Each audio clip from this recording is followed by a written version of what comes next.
The prayer for guidance tonight. So welcome everyone who's here, and of course board. Here we go.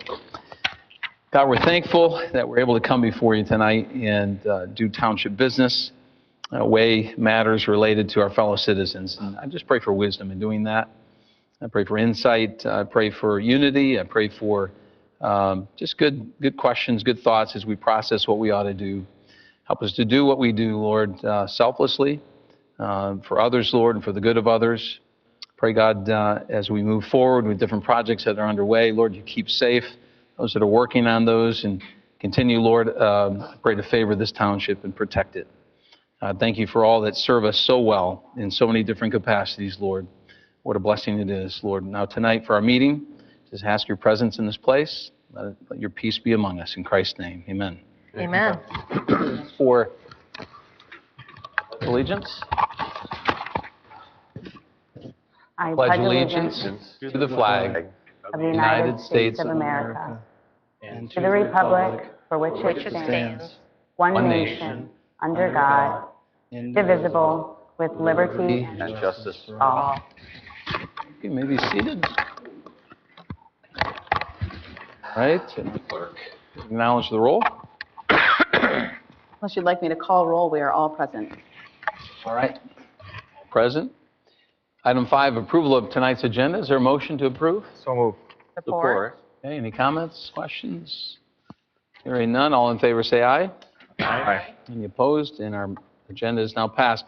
We're going to start tonight. We're kind of a little bit of a fire hose of information tonight. We've got a water presentation, a zoning presentation later on. We've got an audit review, so buckle up and prepare to learn a lot of things tonight. So we're going to begin with our water presentation, and you're welcome to take the floor. I guess our representatives from Wyoming. Yes? Thank you. Welcome. So thank you for inviting us here this evening to talk about some really cool things that are going on in the Wyoming's water system. My name is Aaron Viss. I'm the Director of Public Works for the City of Wyoming, and with me is Jamie Fleming, who's our water plant superintendent. Both of us are relatively new to our roles. Jamie a year in her role and me about 3 months in my role. But we've both been with the city 18, 20 years. We're familiar with utilities, water, wastewater infrastructure. And again, happy to be here tonight. So with that, Jamie will lead off, and we'll kind of switch back and forth as we go through the presentation. I had to find two people that are really close in height tonight, so this is great. Okay, where do I need to be clicking to make the thing happen? Not working? Bottom one? Oh. Middle one? Middle one? We'll just push all the buttons. There we go. Okay. Hi, nice to meet you all. I do want to say I'm a Georgetown resident, so very happy to be here representing not only our community, but all the other communities that we serve. Great. So I know this is a very busy slide. I'm not asking you to read all the tiny print that's on there. But we wanted to give this as an overview, not only for those of you who may not be familiar with exactly the size of Wyoming's system, but certainly for the public who may be hearing this for the first time. So this is a drawing of what we call Wyoming's water system, and it serves not only the city of Wyoming, but 11 other communities as well. So everything that you see shaded in green and blue are communities that the city of Wyoming provides water to. So all the way out here on the west end is where our treatment plant is. It's a lovely view. You should come see us sometime. We'd be happy to have you for a tour as well. So we use Lake Michigan for our source water. We have a treatment plant about a quarter mile from the lake. We can treat up to 120 million gallons of water a day. I'll let you try to visualize that for a minute, right? In the summertime, we're bumping up close to 90 to 100 million sometimes when it's a long, dry summer. But in the wintertime, we provide on average about 30 million gallons a day. So what you use in the winter is typically for business, for cooking, cleaning, all the things that you need to do on a day-to-day basis. And then that difference to summer is all the fun things we do in the summer. Some of it is for fun. Most of it is going on lawns. So I want to take a minute and talk about the cost of water, all of the things that go into pricing water and producing water. So first, on the left, we have operations and maintenance. So this is what it takes to make the plant make water and put water out the door for you all. And that includes, first and foremost, our people. We run a very lean staff at the treatment plant. We have just under 30 employees altogether running that large plant day to day, 24/7, every single day. Of course, we have the treatment chemicals that we use to make the water safe for you all to drink. So that includes disinfection to make sure that you aren't going to get sick from drinking Lake Michigan water.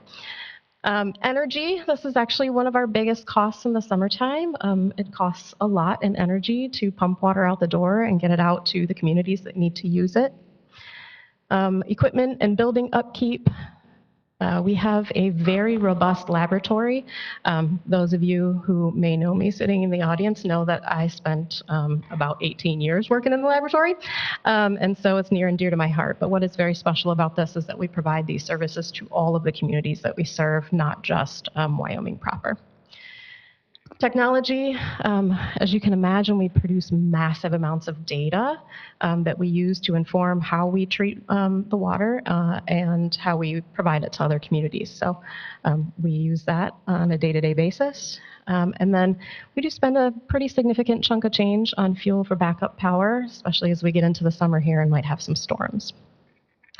So the other part of the cost of water has to do with capital and infrastructure. So these are the tangible things that we need to put the water out the door or maintain the treatment plant itself. So this includes things like pipes and pumps and buildings, security, our generators to make sure that we can keep making water when the power goes out, anything used for treatment, monitoring and controls. So we have a lot of technology that we use so that we can run as lean as possible when it comes to people, and then our laboratory instruments as well. So what drives the need for a capital project? Because I'm going to be real honest, we know that we're going to have some capital projects coming up into the future. So how do we decide when we need to take on an infrastructure project? So first, condition or failure. So obviously you can be reactive when something breaks. You have to fix it. We don't prefer to live in that world. We actually prefer to live in the proactive approach. And so we have a very robust plan of what capital projects need to be done. So we're replacing things before they age out or fail on us. And then also, we have a number of projects that are just based on redundancy, because if one thing goes out, you need another one, and sometimes you need a third one behind that to make sure that you can keep doing what you need to do. And then the other thing that drives the need for infrastructure projects has to do simply with the demand for water. And there are two specific things that feed into that demand. Obviously, we know what our average is in the winter. But during the summer, when we have those higher pumping seasons, we pay attention to two things. So one is max day, which is the single highest day of water that a system uses in the year. And so we do this not only for the system as a whole, but for each individual system as well that's connected to Wyoming's treatment plant. Max day tells you how much you need for production at the treatment plant and how much pumping capacity you need to move the water out of the building.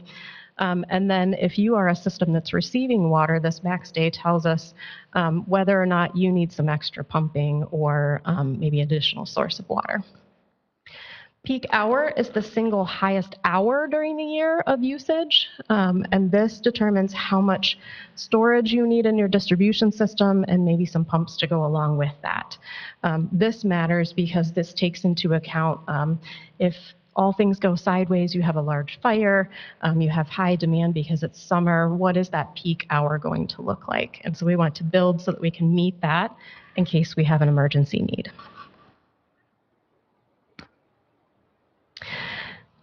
Okay, so This is percent of total usage. This is based on something happened to my slide here. We're missing some words. This is based on a 3-year average. There aren't like gallons attached to this, so these numbers, the bars are a portion of 100%. So the 100% of usage across the whole system and what each community represents in that usage. So of course, I'm going to draw your attention to this one here. The blue line represents, on an average day, Georgetown represents about 15% of our demand. So in the wintertime, you're about 15% of that 30 million gallons that we're making in a day. And then when we get to the orange line, this is max day, and you'll see that in the summer, when we get into those max days, which are typically in the summer, Georgetown jumps up to about 20% of the total usage. What that tells us is often that's related to behavior related to irrigation needs. So if you look at a community such as Wyoming or Holland Township, you'll see that these numbers are tracking pretty close to each other. Those are communities that have a pretty strong, consistent industrial base. So there are some dynamics that are challenging for a community that doesn't have that ongoing need throughout the year. I'm going to let Aaron talk about this fun one.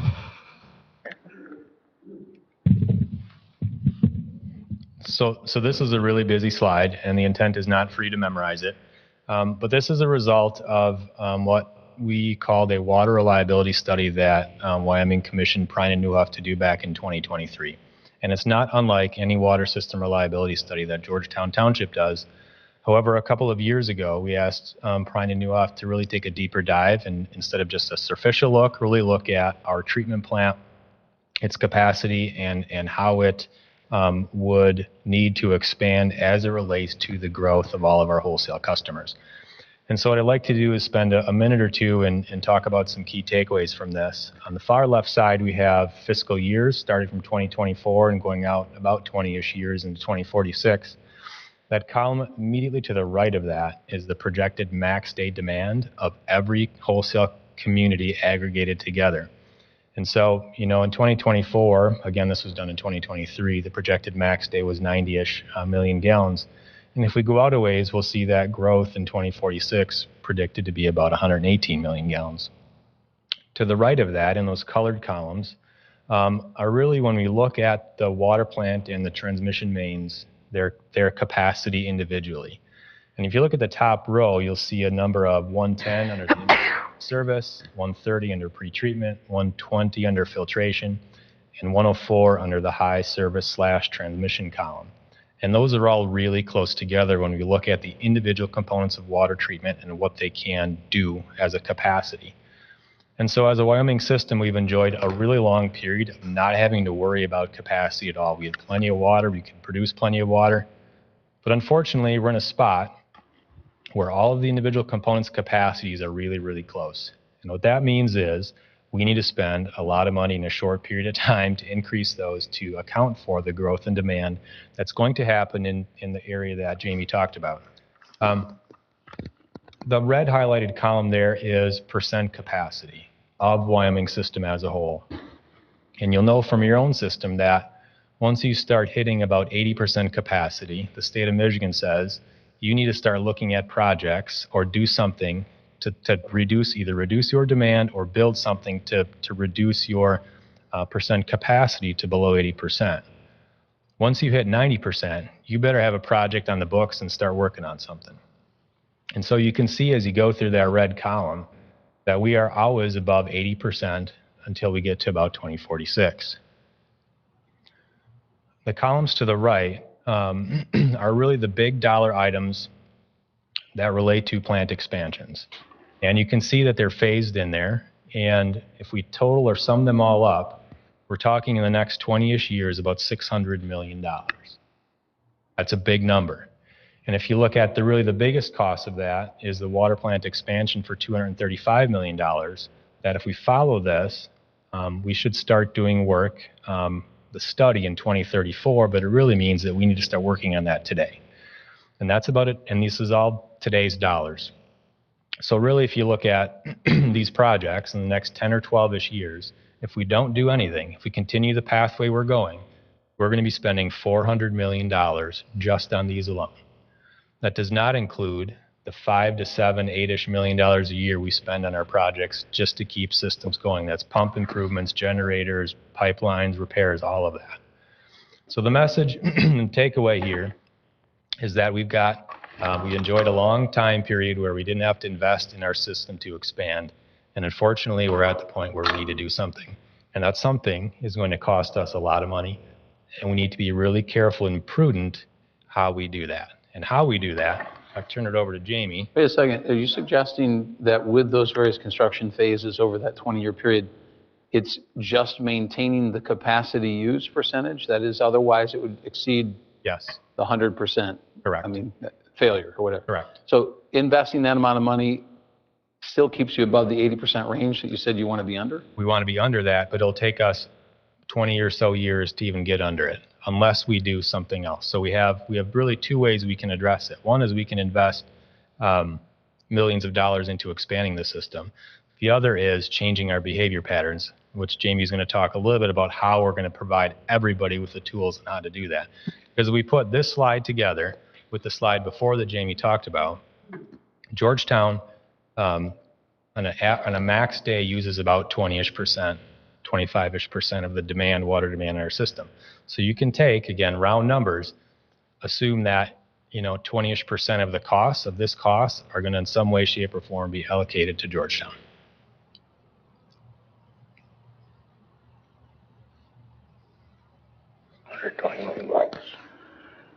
Long way.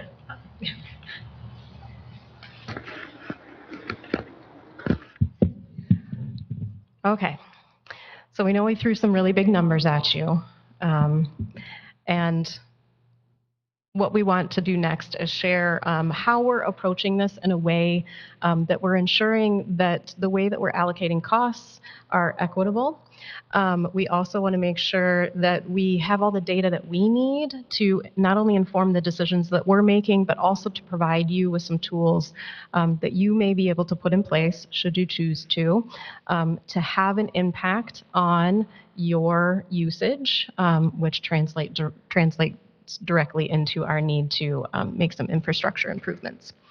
The one caveat I want to give is all of those projects that Aaron was just listing, none of those are going to go away.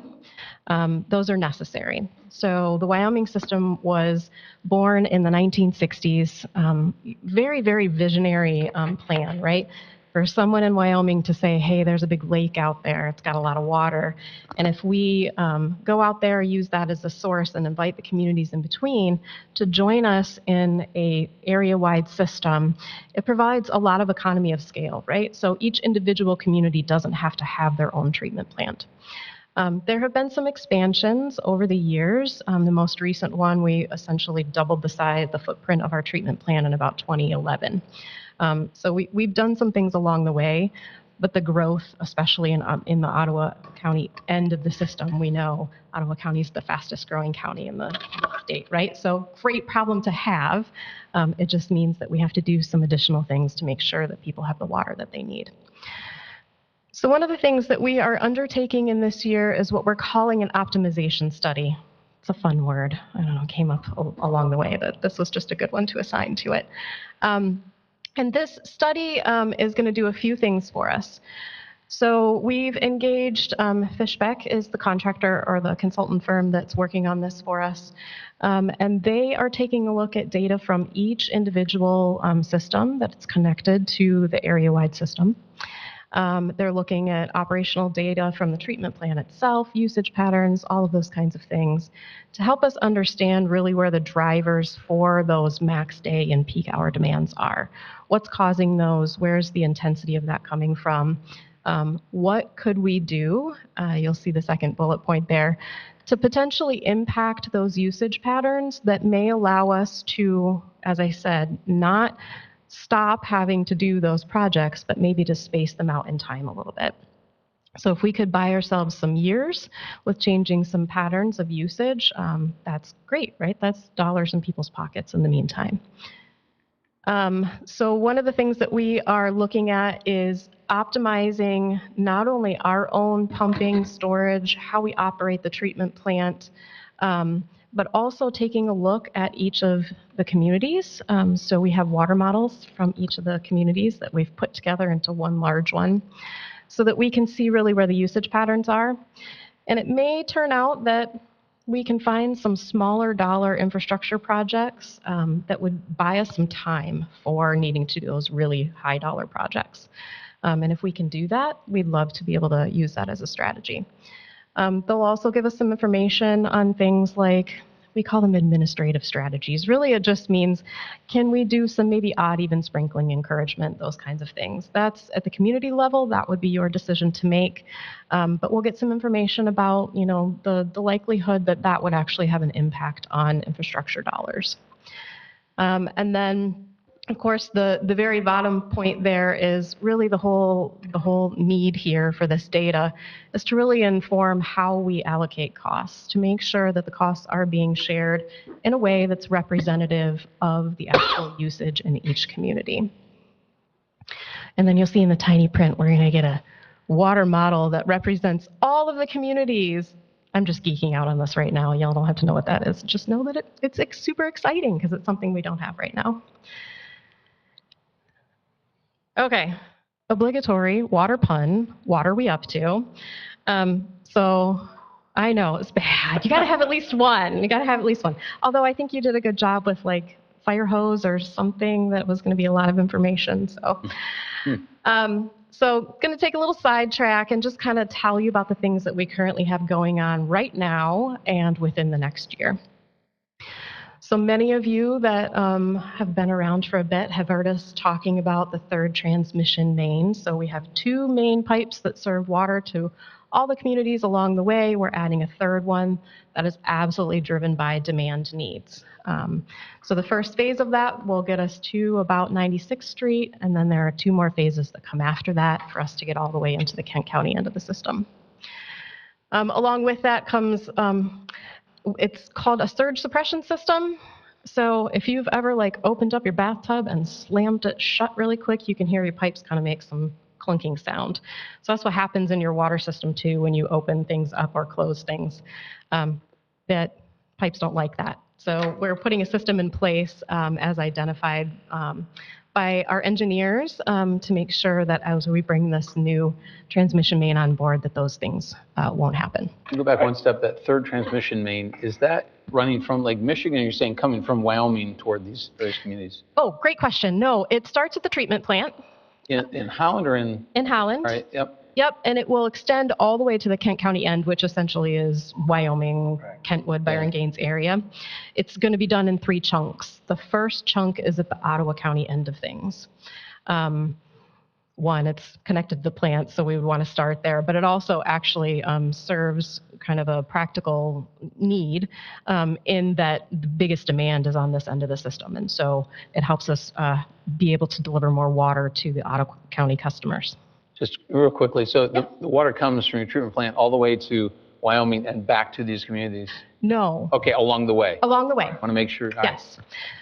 So the Ottawa County systems draw off of those transmission mains, and then we hit Granville, then we hit Wyoming, Kentwood, and Byron Gaines out there.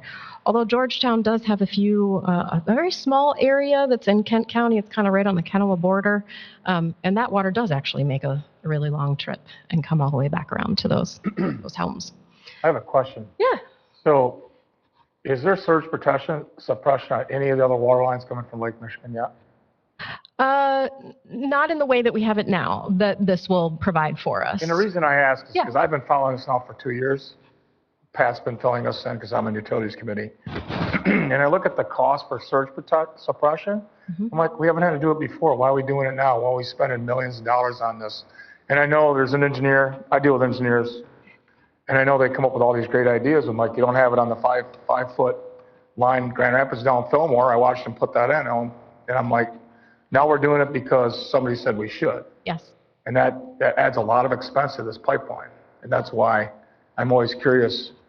Just because they say you can doesn't mean you have to. That's why I'm curious. So a couple things. I described kind of the water hammer. So when you have a lot of water moving, the modeling that was done with the addition of that first section of the third transmission main actually showed that we would have the opposite problem. And so we're introducing a lot more space in the pipe.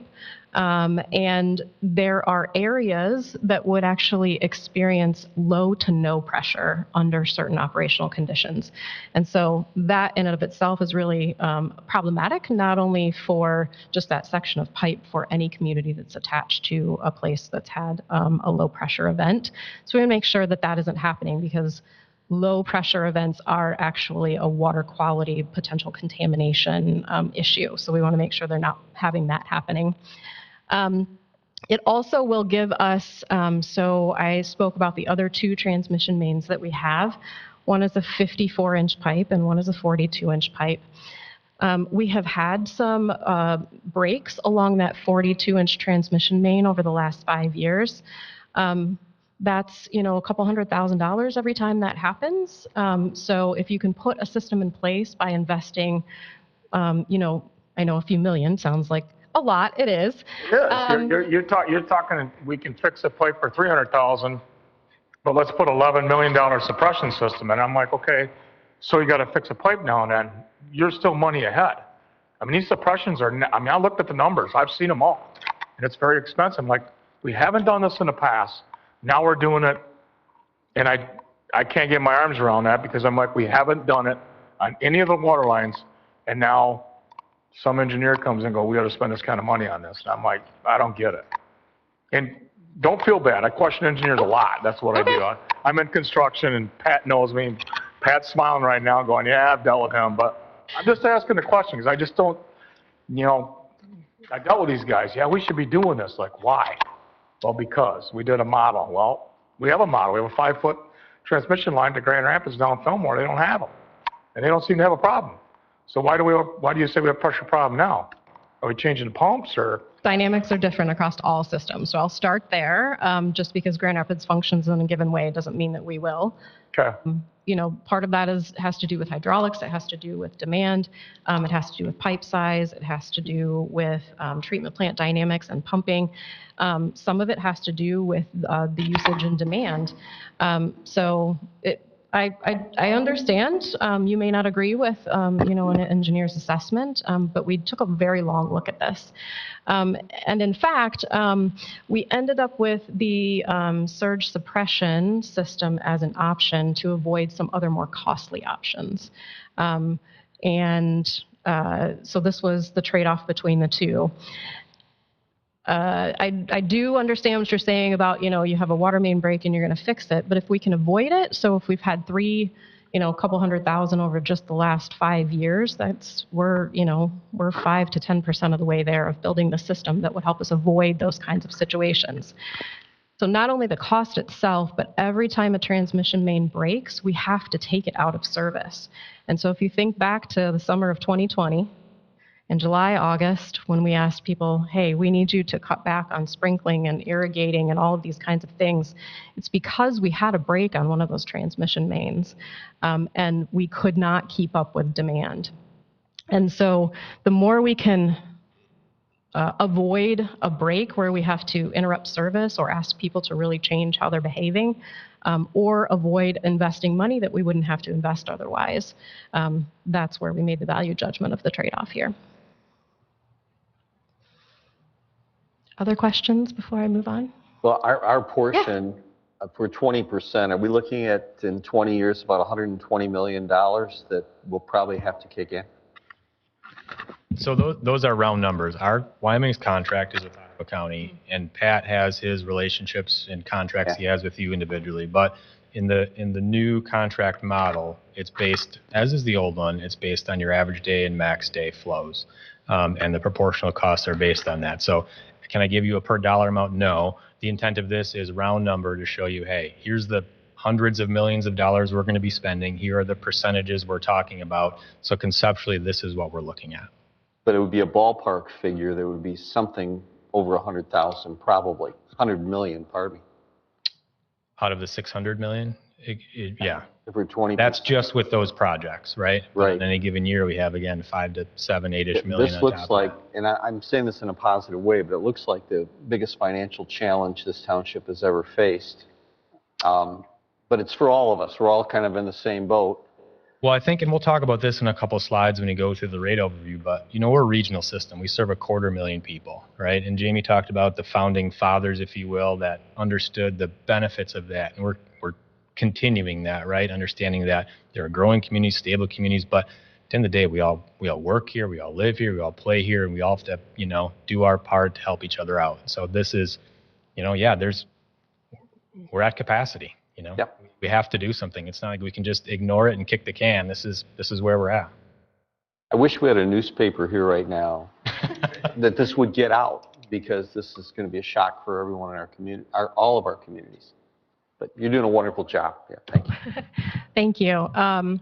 You're right. I think water, for sure, those of us that work in the water field, we understand that it's the kind of thing that people don't think about until something goes wrong. And if we're doing our job right, you don't think about us day to day. But when it comes to talking about things like this, that presents a bit of a challenge, because we can be kind of hidden away in everyday moments. I won't necessarily go through the rest of these here unless anybody has any questions about something that's written on this slide. Okay. It's you again. All right, we'll adjust the mic. So as Pat, I know, has been making you aware, we are working on regional contract updates. So about 1.5 years ago, we contracted with a company called Stantec. They're an engineering and rate consultant, international firm. And we asked them to look at our contracts and our rate structure and really evaluate that and help us figure out how to best proceed, knowing a lot of the things that we've just talked about, a lot of the financial challenges and the growth and stable and how, like all the challenges that affect us as a region. How can we best approach this and solve this problem as a region? With that in mind of collaborating with Ottawa County, we have a contract with them since 1988. Is the oldest, other than the one tiny little piece that Jamie mentioned in Georgetown Township off of Kennewa there. I think that's the early 80s that contract has been in place. But otherwise, the one we have with Ottawa County is the oldest in need of updating. And so as we worked over the last 1.5 years or so with Stantec, we've really identified 5 priorities. And those are on the right side of the screen here. We talk about economic stability and, the costs of water. We recognize that. And so our goal is to invest in our system in a way that is stable, that doesn't require massive, significant rate impacts for the next 10 years. How do we phase in these projects? How do we phase in these rates? How do we grow as a system in a way that makes sense? Knowing, like Jamie said, we're never not going to have to do this. We're going to have to do it. How can we plan for this in the best way and phase these things in the best way? Equally important is how we recover costs. How do we do that in a fair manner? Every community is different. Everybody's view of what is fair is different. It's a challenge we're going to have to navigate. But as a municipality, we want to make sure that those costs are being recovered equitably. We want something that, and I'll tie the next 2 together, that is easy to administer and transparent. Something that we or Pat can come before you and say, hey, this is how the rates work. Here's the spreadsheets, or here's the supporting documentation. Pretty straightforward. Here you go. Then we also want to do something that is consistent with industry practice and something that's defendable. And so that's what we're working.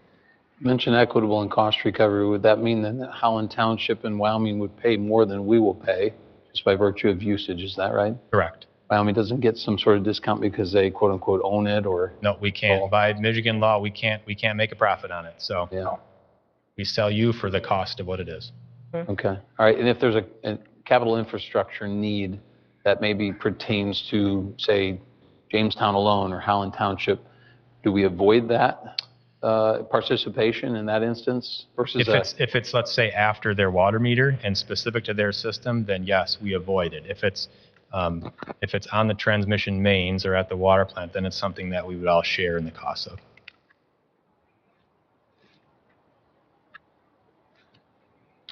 So this is our real last formal slide, but where we're at today is, to use a football analogy, we're on the 5-yard line for the contract update with Ottawa County. We have a couple sections to go through and agree on, and we're hoping within the next month or so we'll be there. And then after that, we intend to use the Ottawa County contract as the model contract as we work through Granville, Kentland, and Byron and Gaines townships. And those contracts are a little more recent. They're from 2011. But again, we're trying to all approach this as one fair, consistent contract with all of our wholesale customers. And then at the tail end of that, like we've talked about a couple of times now, there's a little tiny piece of Georgetown Township that is actually fed. The water goes to Gazan Water Station, comes back down through Wyoming's Panhandle and feeds Georgetown. So that'll require it's some nuances there we'll have to work through. But the volume of water there is really low, and it's not a priority right now as it is to get all these other contracts lined up. We just want to reiterate too, when we talk cost of water, Wyoming is responsible for providing water to your front door, to Georgetown's front door, to that water meter. And Georgetown then is responsible for, from that water meter, its distribution system to all the homes. So when we talk water rates, a water rate includes not just what Wyoming charges Wyoming residents or Kentwood or Georgetown Township residents. It also involves a distribution system maintenance needs. And I'll speak for Wyoming. Our distribution system is older. A lot of it's from the 50s and 60s. And so that's, we're at the life expectancy of a lot of that infrastructure. I think Georgetown's a little younger community. Your infrastructure really isn't that old. So maybe you're not seeing those repair or replacement needs like we are. But we've had to raise our rates considerably in the last, when I look back the last 3 years, add that up, we're about a 30% rate increase. Some of it is in anticipation of and knowing third transmission main we're talking about. But some of it also is our infrastructure internally to Wyoming is old, and we need to replace it. And as you all know, as you've approved contracts over the last year or two, $1 million 5 years ago doesn't buy you the same as it did today. And so it just speaks to how real prudent and judicious we need to be as we work through these projects, as we work through expanding, and be real careful how and when we spend our money for the benefit of the entire West Michigan area. So bottom line is like I've said, the cost of water is increasing and will continue to increase because of growth and demand. Really, got a couple pictures of the outside and the inside of our treatment plant. Like Jamie said, anytime that you would like to stop by and take a tour, you're part of it. Happy to show it off to you. So with that, we thank you and happy to answer any questions you may have. Have you done this presentation to the Ottawa County? We have done it to the city of Granville. And then I think Justin heard about it and asked us to do it for you. So this is really our only second. We've tweaked it a little bit, but this is really our second presentation or time doing it. How often do you recalibrate cost sharing among the communities? Is it annually? I missed it if you said. So let's say we tighten our belts here and people start using less water. It has an immediate impact. Huh? It has an immediate impact. Okay, immediate impact. So it's continually monitored, so to speak. And there's a true-up mechanism in place too. So, you do your projection, at least with Ottawa County there is. So, you do your projection. Let's say I think this year I'm going to use 1 million gallons of water. We set the rate for 1 million gallons of water, and we estimate what our costs are going to be, right? At the end of the year, we look at our actual costs and actual usage, and we do a true-up. So you're never paying more, you're never paying less, you're paying for exactly what you used. Okay. My question sort of piggybacks off of that as it relates to those capital improvement projects, right? If we look at those and say, and I want to understand, maybe I should know this, I want to understand the relationship between the average rate and then the max day and how that relationship works to determine what our percentage owed is. Because obviously we can work to potentially adjust that max day rate. Decreasing that, obviously should have a decrease on what we owe, but what is the relationship between those two in terms of cost sharing? So again, some of this is Pat and Ottawa County's, like our contract is with Ottawa County, so I don't know how Pat allocates costs currently.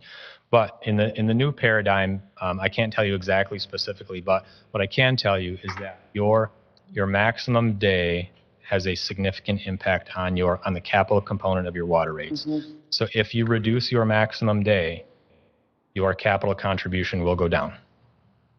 It will do two things. It will go down, and it will, because it's reducing that volume, it's going to push that capital cost farther down the road. And since we water grass more than anyone else by far. If we can get people to take a second look at that, we could get the largest cost savings potentially. Correct. And so if our rates do go up, in order to cover this, I would assume it would affect people with watering during the summer. So there's a potential there of getting our highest down.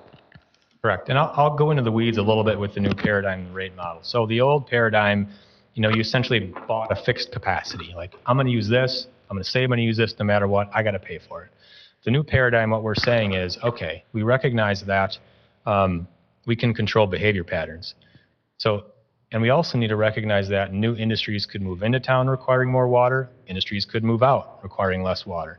And if you're locked into a capacity number at a fixed gallon or fixed percentage, you can't change that. The 1988, like, our volumes haven't changed, or the contract capacities haven't changed since 1988. The region's grown, we've all changed.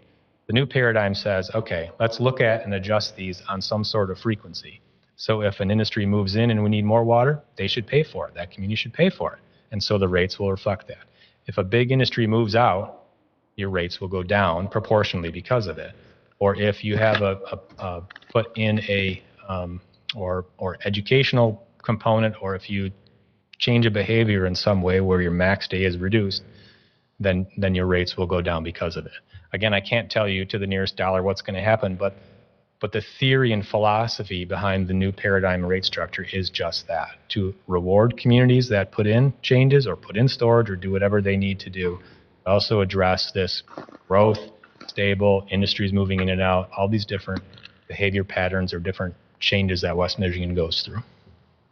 What vote, if any, do the different constituencies, villages, townships, and cities have in what you decide to do and when you decide to do it? Is that at the county level with the city? Is it dictated in some way by law? Because you might say, we need this, and the township might go, do you really? From you say, well, it's rate our choice. Perspective? I'm talking now from a capital infrastructure perspective and so on. Okay, no, we can answer that. So we confer with Ottawa County for dollar projects over a certain dollar amount. We don't need Ottawa County's permission. We can choose to go ahead on our own and do it, or if Ottawa County under the current contract says, we want you to go and do this, they can go and do it. So, but our intent is not to, in the new paradigm, in the new contract, is to confer with Ottawa County and get their perspective and opinion and have them participate in the process, so it's not just Wyoming making all of the decisions. So we recognize that there's a partnership needed there. But at the end of the day, it is Wyoming's water system. We do own it. Can I give you a clue on the contract? So the contract is with Ottawa County. The contract will be with Ottawa County, but we're going to be asking the communities to support the same terms. So after we get to a point where we feel comfortable with the agreement, and we're very close, then we're going to take a pause, let all the other communities give us some input, with the understanding that there'll be a side agreement in which you agree to those same terms, maybe some additional terms that just apply between Ottawa County and the Ottawa County wholesale communities. But that last process with the input, that's an important step, and it has not happened yet. We've been making the sausage, behind closed doors, but I'm representing not only Georgetown Township, but all the Ottawa County communities, and so we've had some very spirited debates on this question of fairness, when we set capacity limits, all these discussions. So I'm hopeful that we can get back into those weeds when we have some actual examples, and when we have numbers and examples, I think that'll add some more clarity to the discussion. Thank you. I mean, Pat, correct me wrong, but didn't we talk about this last year, that actually our water usage for the township has gone down when it comes to being, because our sewage treatment plant is actually processing less water than it did before. It's not at the rate it used to be. Right, there's two things happening in the water and wastewater industry. Right. On the wastewater side, the volume is going down, so the concentration is going up. So wastewater, we have this whole other issue with a higher strength waste and what to do with that, because 20 years ago, our standards when we built those facilities were different. Now on the water side, the same thing has happened. We've been able to keep our facilities in production for an extra 20 years because through efficient water fixtures, Right. washing machines, all those things, we've reduced our use of water.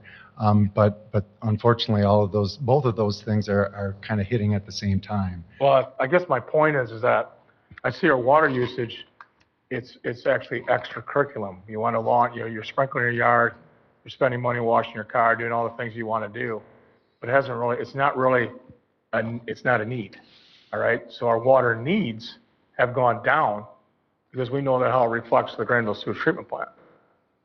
So, if people say my water bill's so high, so you have an opportunity, you can cut it back a little bit. I mean, I don't want to sound mean or nothing, but I'm just saying that's the reality of it. Well, that's been really the heart of a lot of our discussions and why we aren't here yet. And we've also agreed that sometimes you can't come up with all the solutions at this time. And so we've agreed that this optimization study is going to help inform us on solutions. And so the current spot with the contract is we're going to agree on everything that we can, and we're going to agree on some timelines for some things that we can't agree on right now, such as some of these hard problems of what we just don't want to put communities in a box. Yeah. Without a way out. So that's the part that's the most challenging. But once we get there, it'll give everybody some solutions. I just want to make a point to what you were just saying. You are spot on that you have some ability to impact Right. behavior. And I will point out, so I came back to this slide. I think when we first look at it, the way you want to look at it is, oh, this is a certain size and this is a certain size, without going too far into the weeds of how rates are built. The closer together that these two lines are, the greater the impact on decreasing capital costs is. So you are absolutely correct. If you can impact people's, I like your use of extracurricular activities there. If you can do that, that will bring these two lines closer together to each other, and that ultimately is what you want to see. So we don't ever want to turn away water that is needed to run businesses or homes, those kinds of things. But it really is that usage pattern that has an effect here. KW, is Kentwood right there? KW? Correct. So they are the size we are within 100 people after the last census. And yet we are double to triple usage. Really? Couple things there. One, not all of Kentwood is served by a Wyoming system. A portion of their community is served by Grand Rapids system. Okay. So it's roughly split in half. Got it. But they also are a community with, they got a pretty stable, it's not large, but a pretty stable commercial industrial base, and not as many people watering lawns. I know we keep coming back to that, but it's real. I just want to add one thing that's important as we're talking with Ottawa County and how to reduce that. Let's say we don't view our job as to tell you how to do that. No, it's how you do it in your community or in municipality. It's your job. We're here to present you with the data and present you with here's what the future looks like. But at the end of the day, it's your decision to do these things. And if you decide to go one way, fine. Another way, it's fine. But really want to make sure we're clear to you that and we're not here to say you shall do this. You need to put in this or that. The optimization study that Jamie talked about, there'll be some tools in there that every community can use to address these things. But then again, it's up to you individually to take that into account or not. And your point about wastewater treatment is spot on. Wyoming's is the same way. We've gone for the last, I want to say, 10-ish years of no flow increase. Now, the strength of that sewage coming in has gone up because of fixtures. So what you're seeing with Granville is the same that we're seeing in Wyoming, too. It's not unique. Just to let you know, I watched a movie the other night, Hidden Figures, and the lady's trying to do the calculation to get John Glenn to the moon or around.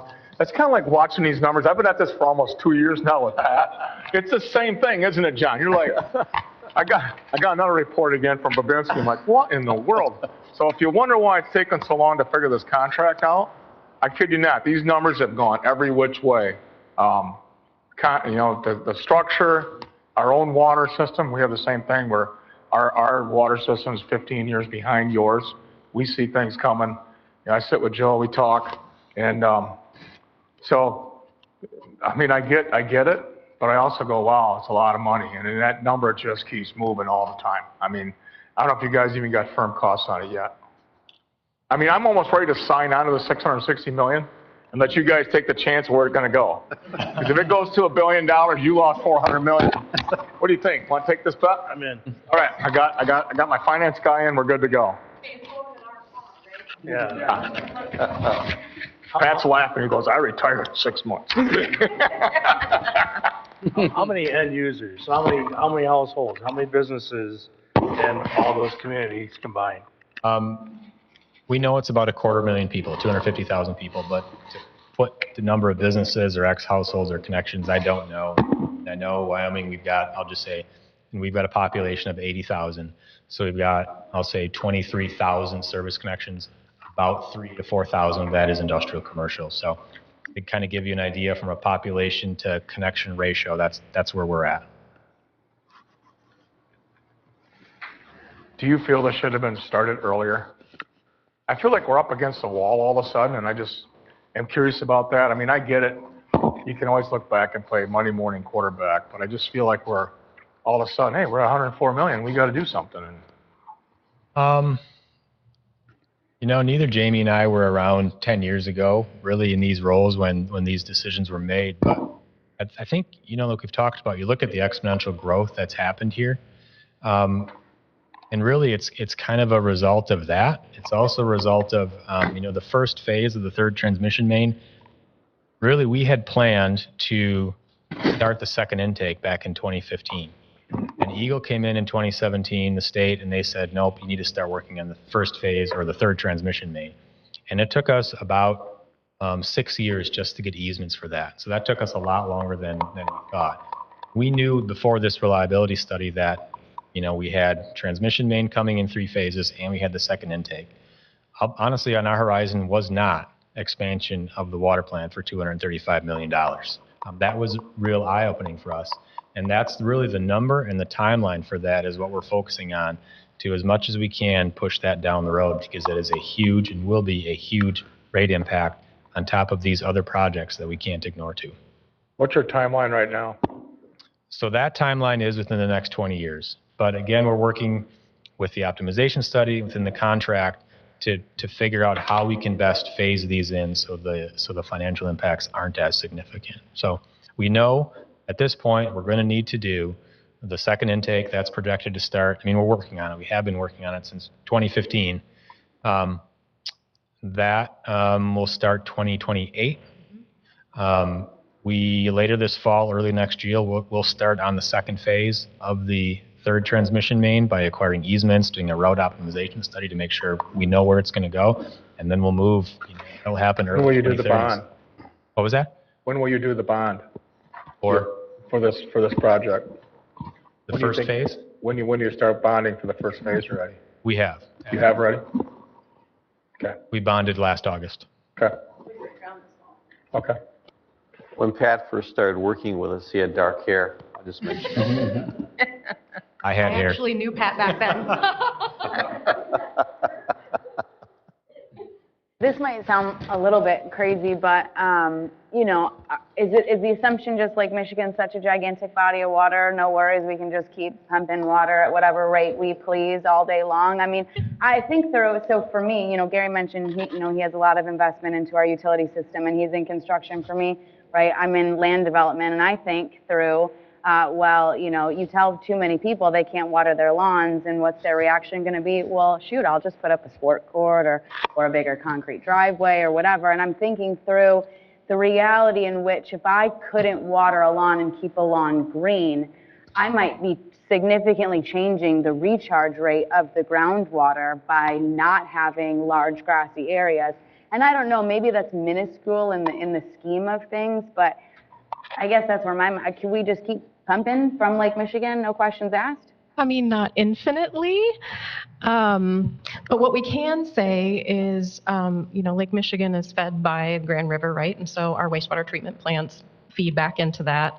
The other thing that the Great Lakes have is a very strong compact that says if you are withdrawing your wastewater discharge and all of the things that you're doing with the water need to stay within that basin. You know, obviously there's businesses that send water outside of it, but there's really strict controls around that. And we don't get to just, you know, say we're going to take more. So we have one of the projects is a second intake line out into the lake. And we have to work with the Army Corps of Engineers, and we have to actually go through the process of asking the Great Lakes Compact, hey, can we do this? Are we allowed to do that? So yes, it's a great source of water. We do need to be mindful of the environmental impacts that this would have, and there are some trade-offs there. I see what you're saying about, you know, you can put in a hardscape versus a Yeah, lawn. I mean, do we worry about the recharge rate? I mean, you know, you hear about the Ottawa County groundwater study, right, which I'm very familiar with. And so thinking through, right, that pretty significant, you know, clay lens, if, you know, you pump at a certain rate, but then the water is being challenged to sort of get back into the right aquifers. I don't know. I mean, like, I'm surface level understanding of this, but at some point, does it catch up with it if we're not recharging at an appropriate rate for what we're drawing upon? So the groundwater recharge that would naturally happen just comes from rainfall, right? So the man-made, it's going on grass and maybe it can recharge that way, isn't even really part of the equation. So Lake Michigan is a surface water source. We're recharging through surface water, other surface water sources. I'm thinking more through our lawn watering. Gotcha. Right? So what I can say is, you know, when we talk about changing behavior when it comes to irrigation, we're not asking you to never water your lawn. I do. If you drive down my street, you would immediately know which house is mine because it's probably a brown lawn. But it's not that we need people to do that. What we need you to do is be judicious about when you do it, right? Maybe it's a shorter amount of time. Maybe it's an odd even sprinkling. Maybe it's using, gosh, I was driving around, you know, sometimes you see people watering while it's raining. We just need you to, you know, maybe be a little more intentional about that, how that happens. So the answer isn't don't irrigate at all. There are communities way out west that, you know, essentially have that. They have turf lawns. That's not where we are, and we understand we're in a water-rich, you know, state. It's really hard to change those behavior patterns, but any little bit of inching that we can do, you can have an impact.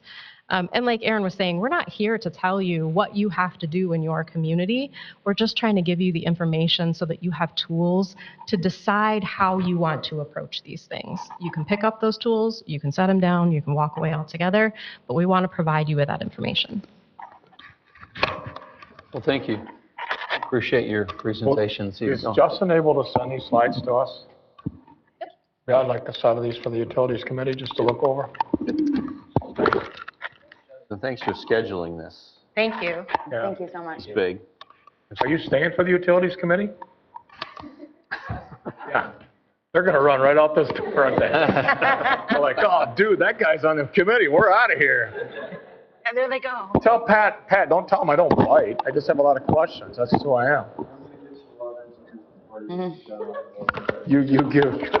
I got a lot of information, you buddy. Trust me. Thank you. Thanks. Well, from one presentation into another, we now have a zoning presentation. We appreciate Manette and Ryan both being here tonight to lead us in that discussion. So welcome. Thank you for having us tonight. So Jim asked us just to give everybody a little refresher of zoning and planning types of things. So you guys have a really busy. Yeah, we're just going to hit some main points, and if you have questions, feel free to stop us as we just kind of go through this. Purpose of the meeting is just to give you some helpful knowledge about planning and zoning. Some of you are on some of the commissions, the Planning Commission or the ZBA, or you served there in the past. I do think it's important for everybody on the Township Board to be at least aware of these processes and how we do things. Just some quick history on the township. We are one of the top 10 largest in the state currently. 20 states have townships as a form of government for general purpose of local government. We are Charter Township. The Charter Township Act provides additional government authority to perform additional functions within the township.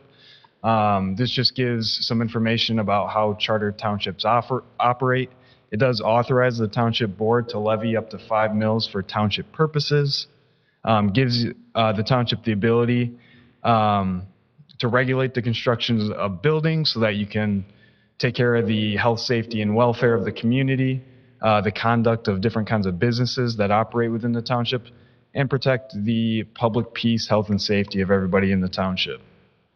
Township board members are responsible for finances, the fiduciary responsibilities. The budget must be balanced.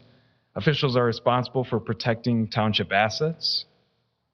And some services and programs. Obviously, the township does perform assessment administration, tax collection, and election administration, but we also perform other duties as well, like enforcing and enacting ordinances, planning and zoning, fire and protection, cemeteries, DPW, parks.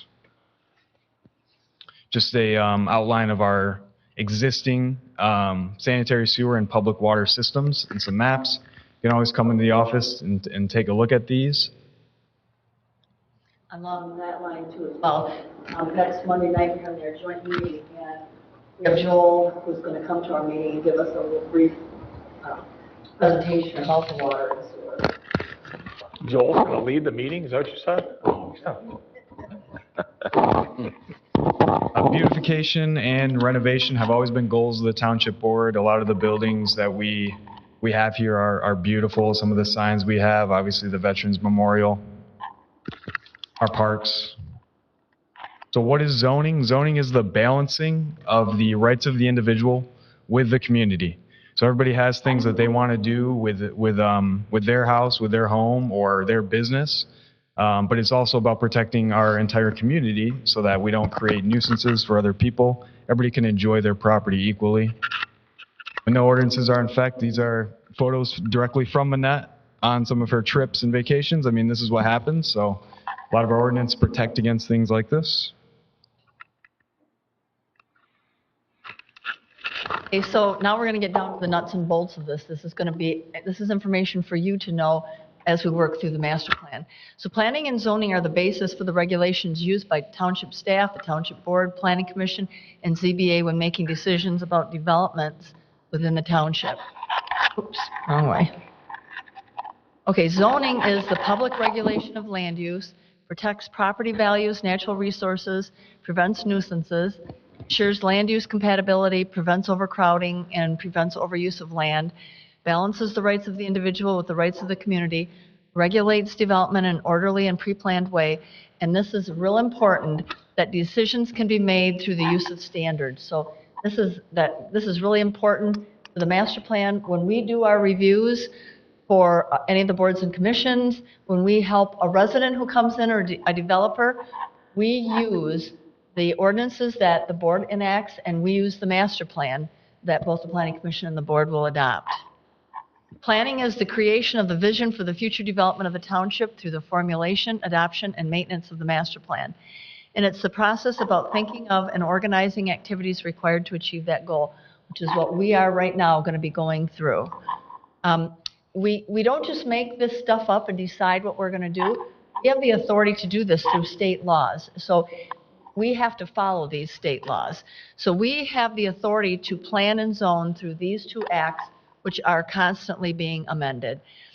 The Zoning Enabling Act provides the authority for the township to have a zoning ordinance, which is our regulations. And we have a zoning map, which designates the boundaries of our zoning districts. The zoning map and the zoning ordinance are considered one document, that's the law, that's adopted by the elected body, and that regulates the development and use of land.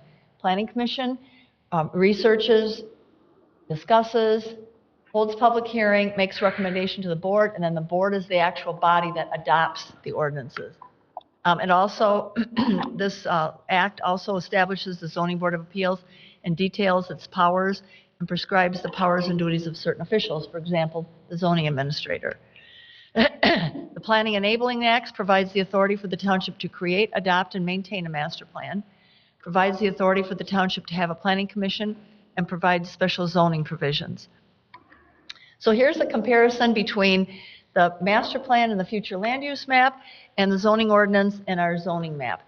The master plan and the future land use map are the future. This is what we are all going to determine how we want to see the township in the future. And then we also have the language in the, the text of the master plan that goes with this. And it also, this is also very important, it gives the township the legal basis for decision-making. When we follow our master plan and follow our ordinances, we maintain the integrity. And that's our basis. We have legal basis then for doing what we do. But if we wander and waive or go away from either our master plan or our zoning ordinance, then we're going to get ourselves in trouble, because if you do it once, the next developer is going to come and say, well, you did it for him, why can't you do it for me? It's important that we don't do that. If we want something different, you have the authority, you can change the ordinances, and we can even amend the master plan at a simpler, if we do a small amendment, it can be simpler than what we're doing right now. So the zoning ordinance, so the master plan and future land use map are future. The zoning ordinance and zoning map are immediate. They're into effect right now. And they're ordinances that the township as a whole has adopted to get us to where we want to be with our future land use. It's a guide for public officials and private citizens. It's a statement of policy. It's a guide for future development, provides the reason and rationale behind regulations in the zoning ordinance. It's compiled by the Planning Commission and staff, but it's adopted by both the Planning Commission and the board. Back in the early 2000s, the board at that time made a motion to become an approving authority as well. So the document itself and the future land use map are created by the Planning Commission, but the Planning Commission adopts it, but also the board does, which is why we're going to have our meeting next Monday, so that all the members of boards and commissions can come together. So when the Planning Commission goes through the process and adopts the master plan, they're going to know what the board wants as well, because we sure don't want to get to the point of going through all this work and having the Planning Commission adopt a master plan and have it come to the board, and the board say, wait a minute, this isn't what we want. So we want a coordinated effort between the boards and commissions. Okay, and we review it every 5 years as per the law, or we can do it more often if necessary. So the zoning ordinance map, compile the ordinances, and like we said, the Planning Commission reviews, and then the board adopts the ordinances. And note, the ordinances are for everyone. The zoning map divides the community into various districts or zones, and then the zoning ordinance explains what goes in. LDR district, which goes into an office service district, that type of thing. And it prevents incompatible uses from locating in an area. And let me tell you, we know when they do. Back in the 1960s or 70s, when the industrial park went in, guess what? It went next to an LDR district. Well, those people throughout history complain regularly about the noise and the odors and things like that. So, we know now not to do that, and that's what our master plan talks about and our zoning ordinance talks about. Okay, and it's the zoning ordinance, it's a means to the end of building a community that's based on its goals. So we're going to all determine our goals. I'm not going to go through all this. This is just some applications require public hearings. So the Planning Commission holds a public hearing, and then they make a recommendation to the board, and then the board adopts it. Except for PUDs, you hold public hearings as well. And we do have to publish notices for that and send property notices so people are aware of the decisions that you are discussing. Okay, now this is just something that, because we're in the midst of this process, we thought it would be important for you to know this. This is right from MTA. So if the township board rejects the master plan, the township board submits it back to the Planning Commission, and you tell them what it is that you would like changed. And then they're going to address that, however they address it, and then send it back to you. And this is going to go on back and forth until we have a document that the Planning Commission and the board can accept. And then this is just something that I thought was relevant as well, and that is that the authority to hire a planning company or planning consultant rests with the board. And then as per statute, the certain responsibilities are given to the supervisor, clerk, and treasurer, and those are responsibilities by law. But we're going to go now to this next slide, because back in 2009, the Township Board adopted a resolution that established the superintendent position. Now, the superintendent position is not just a pretty name. We slangly call it, township manager or whatever. But in effect, the duties and responsibilities of the superintendent are specifically listed in the law. So we just want to talk about that, we have the superintendent type of government, and the superintendent handles the day-to-day operations of the township. So just a little note for you all to know as we go through this process. So if you have some concerns or questions or something you want to talk about the master plan, you would contact Justin and Ryan, and then, they can be your liaison as well. Plus, we will have a meeting next Monday where we all can talk together as well. Okay, And just a quick note on that too. I mean, as we're going through the process, if you're not able to come to planning commission meetings, read through the minutes, send me emails with comments that you may have on how that process is going. Planning commission is going to want to know that, so it's super important that you stay involved with the process. Just a quick, brief review, Open Meetings Act. Same applies to the Planning Commission and the ZBA. As township board members, you should be familiar with this, but also extremely important. FOIA request allows the citizens to have access to government documents. Open Meetings Act, so that when we're in these public forums, everybody in the community is able to know what's being discussed, what's being deliberated on. Planning Commission we have the Zoning Board of Appeals. We have policies for them that are available on our website. Decisions always and only are based on standards in the ordinance. Planning Commission has a number of different standards depending on what it is they're approving, whether it be a site plan, whether it be a special land use. ZBA has a very specific 7 set of standards that'll be in the slides here. Conditions may be added if reasonable, but if they're added, if they're necessary to meet the intent and purpose of the ordinance. You can't just require a condition because we'd like that. It's very important that the conditions that are placed are meant to make sure that whatever is being proposed is in compliance with the actual ordinance. Staff reports are provided, and they may be adopted in the motion as finding of facts. Public hearings give citizens the opportunity to be heard, allows them to voice their opinion on whatever it is that's being presented, but approvals or denials must be thoroughly supported and clearly stated how the ordinance standards were met or not met. It's important that people will show up, people will give an opinion, but it's always based on the standards when the ZBA and the Planning Commission are making these determinations. I'd encourage them to hear whatever anybody in the community has to say about a given topic, but to also evaluate objectively based on the standards.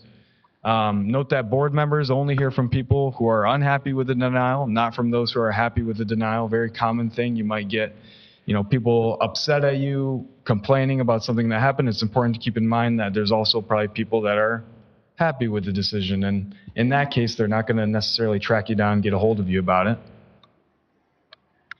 This is just a slide that goes over some quorum. We got the Planning Commission that their votes are based on a majority of membership, even if members are absent, to adopt the master plan itself. ZBA is a concurring vote of majority of membership, 3 votes, even if less than the 5 members are present, to grant a variance or to reverse a zoning action. ZBA members and Planning Commission members are encouraged to actually visit sites of whatever the application is for. When the people sign an application for a special land use or for a site plan, they are agreeing to have a township official visit the property. It's important that they don't talk to the property owner while they're there. It'd be a violation of the Open Meetings Act. If it cannot be avoided, it should be reported to the rest of the board along with the content of the conversation. Conflict of interest, examples, if you are the applicant, we've had Jim recently, we've had Gary, both applicants at the township board, or not at the township board, but at the Planning Commission and ZBA. If you are the applicant, if you're a close relative, a business associate, lender, renter, you should bring that to the attention of the ZBA and Planning Commission, and then they vote on that conflict of interest. So just some information about applications and Planning Commission review. So typically site plans that are compliant with the zoning district that they're being proposed in, as long as it's a use that's allowed by right and there's no discretion involved. Those are things that can be approved administratively by myself. But there's other things like rezonings and ordinance amendments that are decisions recommended by the Planning Commission and then are recommended by the Planning Commission to the Township Board. I believe there's a rezoning on the agenda tonight that we just dealt with over at the Planning Commission. Ordinance amendments are changes to the zoning ordinance text. Revisions can be initiated by the Planning Commission. What's more common is I bring the Planning Commission issues that I am recurringly getting calls on. We actually have somebody also, an applicant who pays for an application. So that's something that I'm working on right now. We've had somebody suggest a revision to the parking ordinance. And so that's also another option for an ordinance to be changed. PUDs allow for more flexibility in exchange for a higher quality of development. That's not usually possible under some of the stricter zoning ordinance regulations. But there's also specific requirements for PUDs, like the 20% open space, architectural similarity between all the buildings to create a cohesive development. The Planning Commission recommends approval of the preliminary plan, the rezoning, and approves final development plans. The Township Board approves the preliminary plan and the rezoning to PUD. Preliminary plat is the subdivision of land into lots that meet the ordinance standards. The Commission holds the public hearing and recommends to the Township Board. And it just kind of details the entire process there. Stormwater drain permits are required from the Ottawa County Water Resources Commission. Our DPW regulates utilities, reviews construction plans for new developments to ensure that they meet all their standards. And I've been working really closely with Craig from the fire department. Every site plan that I get, he takes a look at the access, make sure that the parking lot setup meets all the fire codes as well. This is just a quick example of what we're doing on a day-to-day basis. We're evaluating site plans. We'll get something like this from an applicant. We know that they need to at least have a 30-foot front setback. Right here it's outlined. There is no side setback, so that's okay that it's right on the property line there. 40-foot rear setback. Parking 1 space per 200 square feet of gross floor area. So if you were to actually count all the parking here, you would find that this action would be approved. They had 2 less trees, but those are things you can add as a condition of approval to a site plan. In this instance here, you've got that they are required to have a 30-foot front setback and a 40-foot rear. They're currently meeting this rear setback. However, in order to meet this, they're going to have to remove part of the building, rework the entire outlay of the entire development. And so in this instance, you couldn't just give them a condition of approval. They're going to have to adjust the parking. They're going to have to adjust the building. It would be a denial. And then they would go back and revise the site plan. Mineral Mining Board. This is for different areas of the township. Most common one is the Bend in the Area. Or Bend in the River County Park Plan that's currently in progress. There is some mining happening right there. But importantly, they are required to have a reclamation plan. So what's going to happen after this mining is completed? Very large one is Bend in the River. You can look at the plan and you can see that eventually it's going to be this large county park. If you go there today, there's a lot of mining happening there. The exception to this is the industrial district, where mining operations can continue indefinitely. They're a regular business. Can I just make a comment about that Sure. as well? Okay, so the Bend in the River plan is adopted by reference in the master plan currently. So, I would encourage you to continue to do that because we want to work towards that. And we use that when mining applications come in. Okay, it's in the master plan. We have to work towards that. So you'll be seeing more of that when you do the master plan. Some more information on the ZBA. When ordinances are adopted, they're in effect for everyone, every property within the township. However, the ZBA or the Zoning Enabling Act and the zoning ordinance recognize that although there's much thought into it, there is exceptions to this. There is different scenarios within the township that require the ZBA to look at these strict set of standards and decide whether or not this is an instance that would potentially require something like a variance. It's not the role of the ZBA to adopt or review the zoning ordinance or attempt to change it. It's specifically to look at unique situations on a case-by-case basis and make a determination on that. Membership includes a representative from the board and the planning commission. This can be important because if we're consistently getting a variance request for something, then somebody on the planning commission or on the township board can get in motion an actual amendment that may reduce the number of variance requests receiving for the same thing. Just a quick example of that would be in the industrial district. You're now able to, where you abut a industrial parcel, the rear setback is now 20 feet if you're abutting another industrial parcel. So something like that, or all the signs on Baldwin, there was a lot of variance requests because there's an additional setback on Baldwin. People that have signs there, we're looking to put them in a similar location. So as long as, you know, you're just reconstructing or replacing the sign, but not putting it any closer to the road, that is something that you're able to do. And that was directly as a result of people on the ZBA being aware of this consistent variance that's happening over and over and being able to amend the ordinance. So just some consideration on that. Members should visit the site. They should refrain from any conversations that may be a violation of the Open Meetings Act. ZBA gathers facts, ordinance requirements, history, staff reports, and the master plan to make decisions on these. They're not basing it off of, you know, what they would prefer, what they would think looks good. They're using the strict set of 7 standards. If one of these 7 standards is not met, the ZBA does not have the authority to grant the variance. So they need to find that all 7 standards are met before they have the authority to grant a variance to somebody. It's not the job of the ZBA to help applicants find a way around an inconvenience because of personal circumstances. They are specifically meant to protect the community and to evaluate based on a strict set of 7 standards. These are the standards here. I'm not going to go through every single one of them, but they are in the policies and procedures. They're in the ordinance. I encourage you to look through them if you haven't before. It's on the application. It'll give you an idea of just how strict these standards are. And, you know, a very common question I get, right, is I'd like a bigger garage. I need to store my camper. You know, that's a very common question I get. Can I get a variance for it? Things in the standards will put out, you know, that granting such a variance is necessary for the preservation of a substantial property right possessed by other properties in the same zoning district. Are you being denied a property right by not allowing to store your massive camper in it? Probably not. It's probably not a reason for a variance. It's probably you want a larger building. A variance is necessitated by something like this, where you have a unique situation, and you know, this is over north of Fillmore.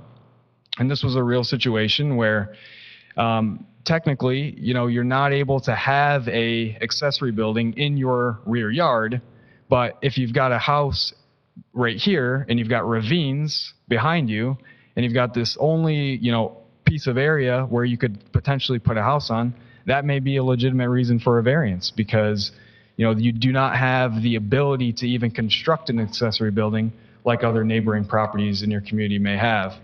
It just kind of goes through the standards. If you wanted these slides to take a closer look, certainly could send those to you as well. Any questions on that presentation? One more point to, you know, we're going to go through this exercise of the master plan, and I think it's important for you to know that we, Ryan especially, on our day-to-day basis here, we use the master plan. Somebody comes in and they want to develop, they have questions about this or that or whatever. We use this map.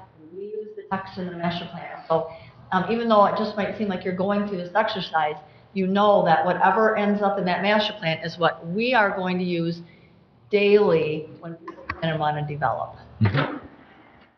So some of us have not gone through this process we're about to embark upon. A couple of us have.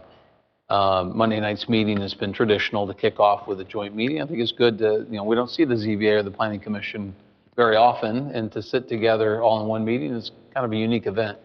What would you recommend that board members do prior to that meeting to prepare themselves to meaningfully contribute? I would review the existing master plan. I'd take a look at the future land use map. I'd probably make notes on it, have an idea of, okay, this is a unique opportunity where we're going to get to take a closer look at what's going to be in the master plan. Is there anything that jumps out to me, or have I driven past an area and thought, maybe something should go there? Having Joel at the meeting is going to be good because he can provide context as to, what's going to be possible. So I would do that. I would review the existing master plan. I would come with some questions. We're going to try to limit the time with as many people that we're going to have there, but what is it? Try 3-minute kind of limit. So, be prepared with a little something that you want to bring to the table. And I'm excited for what the community decides to do. And if you have more that you think we want us to know about, and you can't tell us in 3 minutes, put it on a piece of paper, and we can, and do your questions too. Your questions, if you have questions, give those to us ahead of time so we can come prepared with you. And if you have something that you think is a pretty big, I don't know, some topic you want to talk about, put that as well. Put it down and give that to us so we can pass it out to people before the meeting. Send it to them in an email. All right, anyone? That was excellent, very detailed. Thank you. Appreciate you coming, appreciate that information. Of course. Thank you, guys. Thank you. Nanette, there was a time when we used to sit here at each of our meetings and 24 was the show of the day. You didn't want to miss it. We needed to get done. Now what do you see? Anything we've got to see or not? A must-see TV anymore now that 24? Yeah, right. Okay. Told you it was going to be a fire hose. Yep. Would you prefer, Gary, that we wait? Because I'm okay. No? All right. Item 8, communication letters and reports received for information. Move on to item 9, then the public comments for action items remaining on tonight's agenda. If anyone is here tonight that would like to address the board at this time on items remaining from this point forward, you're welcome to do so at this time. Otherwise, there will be another public comment period toward the end of the meeting on any topic you like. So, anyone at all? Yes, sir. Barry Coley, 939 Rushmore Street. I saw on the agenda there's some discussion about approval of some pickleball courts. I'm not a big fan, but my concern, if you move forward with it, is how you would prioritize that the usage, if we're going to invest all that money, the usage is prioritized for township residents. Because I could see once these are built, a lot of people from outside wanting to come in and use them. And how do we prioritize that residents are using them first, or that there's some type of fee for people coming out from outside? So, like I said, I'm not a big fan, but if it's going to be moving forward, let's make sure the township residents have first choice on it. Thank you. Thanks, Gary. Others? All right, seeing none, we will close the initial public comment period. Move on to item number 10, which is our consent agenda. Is there a motion to approve that agenda? So moved. Support. Supported. Any comments about any of those items? Hearing none, all in favor say aye. Aye. Any opposed? It's approved. Number 11, our superintendent compensation and contract. You've all received a copy of what's been proposed and negotiated with Justin. And is there someone who'd like to make a motion to approve the signing of this contract? I would make a motion to approve the signing of the contract for the township superintendent. Support. Okay, it's on the table before you, if I can, just by way of background. So you'll recall 2 weeks ago when you directed the matter to the Finance Committee. Finance Committee took it up at its most recent meeting a week ago today. Preceding that, there were negotiations which were held directly with Justin. Here at the township offices, myself and Gary were principally involved with that. It's in keeping with what we've done in the past. And of course, you can't have a quorum in that setting, but anything you come up with in that setting through negotiation had to have been brought about, to the Finance Committee last Monday, which we did. So it was a genuine negotiation. We had times where one party would leave the room and then rejoin on different points as we went along. And we used as our starting point the contract that we had previously with Rob Blitchock, which had been prepared by legal counsel at that time. And as you well know, there had not been a change of manager for a long time, not since we instituted the whole managerial concept, I think, in 2009. And so it was an important period back then to get it right. What we did in this instance was to send that contract to legal counsel and ask them to review their work from several years ago just to make sure, have laws changed? Is there something that was missed? Is there something you would change? We got good input from legal counsel on all such matters. The matters related to, of course, pay and benefits and the like was left in negotiation, ultimately approved by the Finance Committee and forwarded now to the board with the formal contract you have in front of you. In case you're wondering, for context, the starting salary here is lower than where Rob ended, but pretty close to where he started about 3 years ago. And it is a good step up from where Justin presently is with being assistant manager, now acting manager. And so that was I thought that was a reasonable place to begin, and he did as well. He had 18 vacation days preceding this under his current contract, so that's been increased to 20. If anyone knows Justin, you know that he loves to travel with his kids and loves to cover ground and cover national parks and the like. And I think time is very important, and I believe that in that discussion, having a couple more days meant more to him than trying to negotiate more on the price salary. We followed pretty closely with the other benefits that are received by salaried employees here in the township throughout the remainder of the contract. So that is, at least by way of background, how we came to what's in front of you now. And I can tell you that, Justin, speak for yourself, but we were happy, and I think you were happy in terms of when we concluded that negotiation. Is that fair to say? It's very fair to say so. Thank you to the board. Yeah.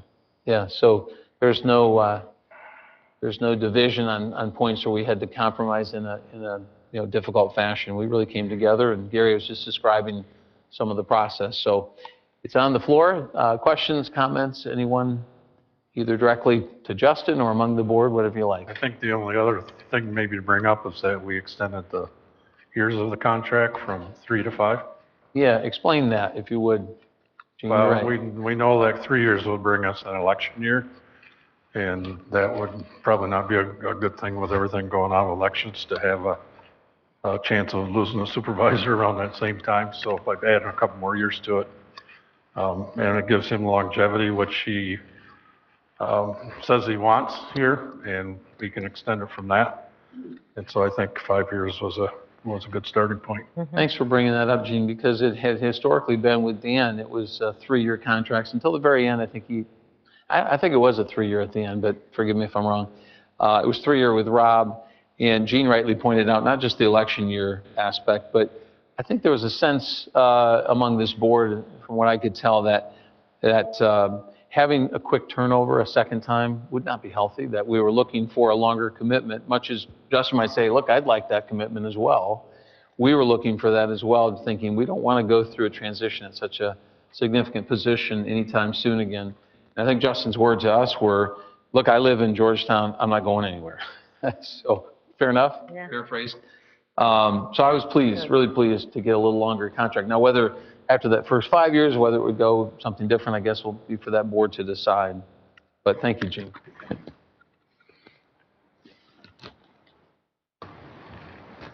Yeah, I felt good that legal counsel had input. We don't call on them very often, but it was appropriate in this instance, and it gives everybody a higher comfort level.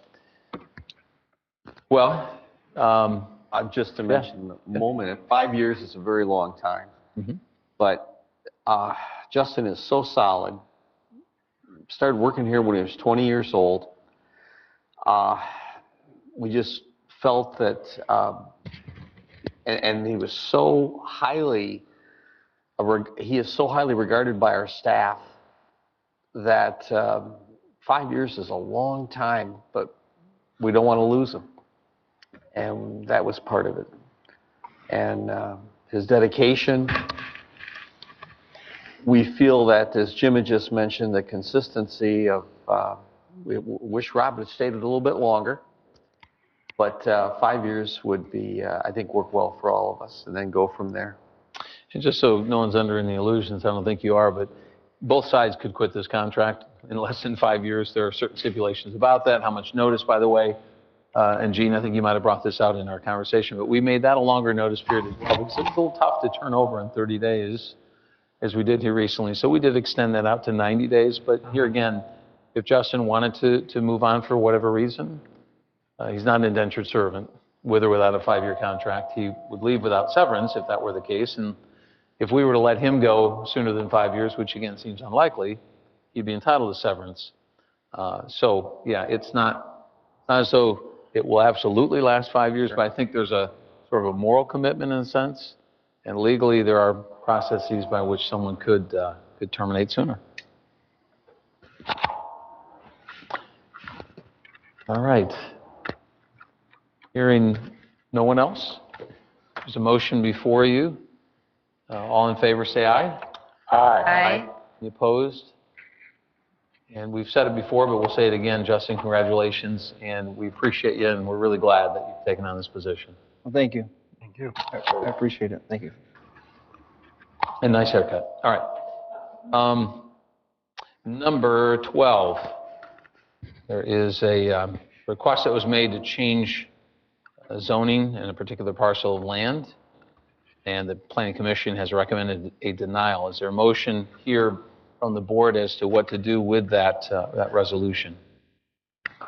I make the motion to approve the resolution to deny as recommended by the Planning Commission. Support. All right. Kelly, I'd be curious to know your thought on this. Just haven't read the staff report. And Yeah, I mean, I think that it's great that we got to hear a really thorough ZBA and Planning Commission presentation by the zoning staff tonight, because it's very fitting with this coming before the board. I think most importantly, we lean on the staff report. I have a lot of confidence in my knowledge as it relates to future land use maps and zoning maps, but I think for the average person, seeing, Ryan, this is his job day in and day out, and he goes back through the zoning map, the zoning ordinances, the future land use map, and puts together such a detailed report on whether or not a rezoning request is capable, consistent, and compatible. And in this case, it did not meet the criteria. And as Ryan and both Manette pointed out, it is important for us, the Planning Commission and the board, to adhere to following those standards. It sets us up for not creating or having a solid precedent and not opening us up to any legal issues as well. So in this case, it simply does not meet the standards, and we should follow the precedent that's been set. thank you. Anyone else? All right. Gary, I know you were part of that Planning Commission decision. I did not make that meeting, but I did read through the report, and I did talk to Ryan about it too, and all the things that had all the hoops. But I agree with what Kelly assessed too. It's pretty much spot zoning, and it's not the time. I do think it's interesting to think through. When you think about kind of a potential major node, or what we would call a future neighborhood node, 48th and Fillmore could become a neighborhood node in the future. Today is not that day. Right. And I think that we will continue to see development through that corridor, and that may change in 10 or 15 or 20 years. But today it doesn't meet our standards, and I think it's important to wait until the time is right. Good point. Okay. This is a resolution, so it calls for a roll call vote. Trustee Grassman. Yes. Trustee Schwalm. Yes. Trustee Kelly. Yes. Trustee Veldink. Yes. Treasurer DeWitt. Yes. Clerk Kuiper is a yes. Supervisor Wieringa. Yes. All those in favor of denial. All right, thank you. Item 13, 2024 audit fiscal statements for year ending December 31, 2024. This will be our third presentation, albeit he's told me shorter than the other two, but nonetheless important. So, all right. Yeah. Justin, you've So got I'm just going to run through kind of the audit that we have that our CPA did for us. Behavioral Healthner LLC. Basically, why spending money on audit? We're legally required to. We're under a 3-year contract, and basically looks for identified promises or issue financial mismanagement, fraud, embezzlement, and mismanagement. Kind of the audit timeline, people get kind of hung up like, hey, you're under budget, you're over budget, but when we start the budget process, we start in June of the following year, or the year before it starts. So for the 26 budget, I'm going to start here next month. I'll send out emails to managers to start thinking about capital projects, employees, and needs for the township. The board will approve the budget. The budget year starts January 1st and ends December 24. And then after all the receipts are inputted by Christie, then we do an audit, and our third-party partner goes through and audits our books. The way that we look at this report, we have basically 2 different buckets.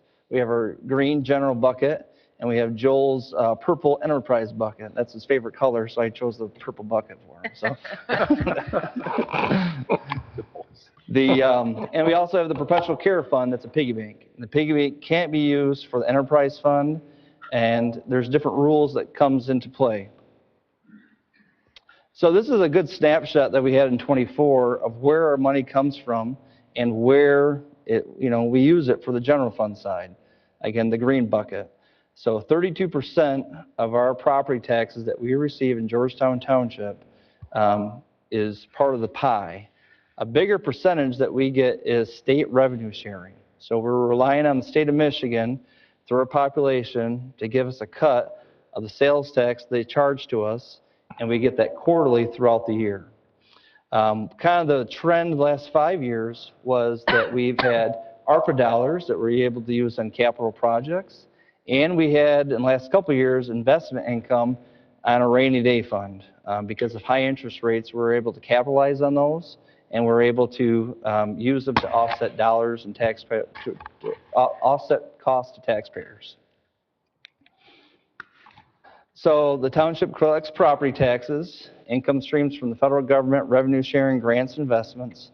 In 2024, the township took in $5.3 million in property taxes, and we spent $8 million on the 3 following items. The sheriff's office, which includes our road patrol and our school liaison officers, a fire department, and our roads. So there is a huge gap in there, and we're able to use that with ARPA dollars and investment income. And just as a reference, for every $250,000, the township receives $650,000, roughly. So that $5 million is purely property tax. That's not state revenue sharing? No, okay. That's just what we take in. So I look at the 3 core services that we have in Georgetown, where people, doesn't matter where you walk, hey, I want the cops to show up, I want my house is on fire, someone to put it out, and I want decent roads to drive on. Yeah. So, I mean, what looks like a real deficit there, when you add the state revenue to it at least, I mean, it's not like, yeah. Because the state revenue is 37%, where our local tax dollars is 32%. So the general fund continued. So taxes collected versus police, fire, and roads comparison. So in, was it 20, we had a mill reduction that was realized in 21. And then we had this problem with inflation that's really kind of grown, and it's growing exponentially. So I took basically the audit for the past 5 years, I put it in a graph. So the red line is the taxes that Georgetown Township receives. The green line is like the 3 core services that Georgetown Township offers.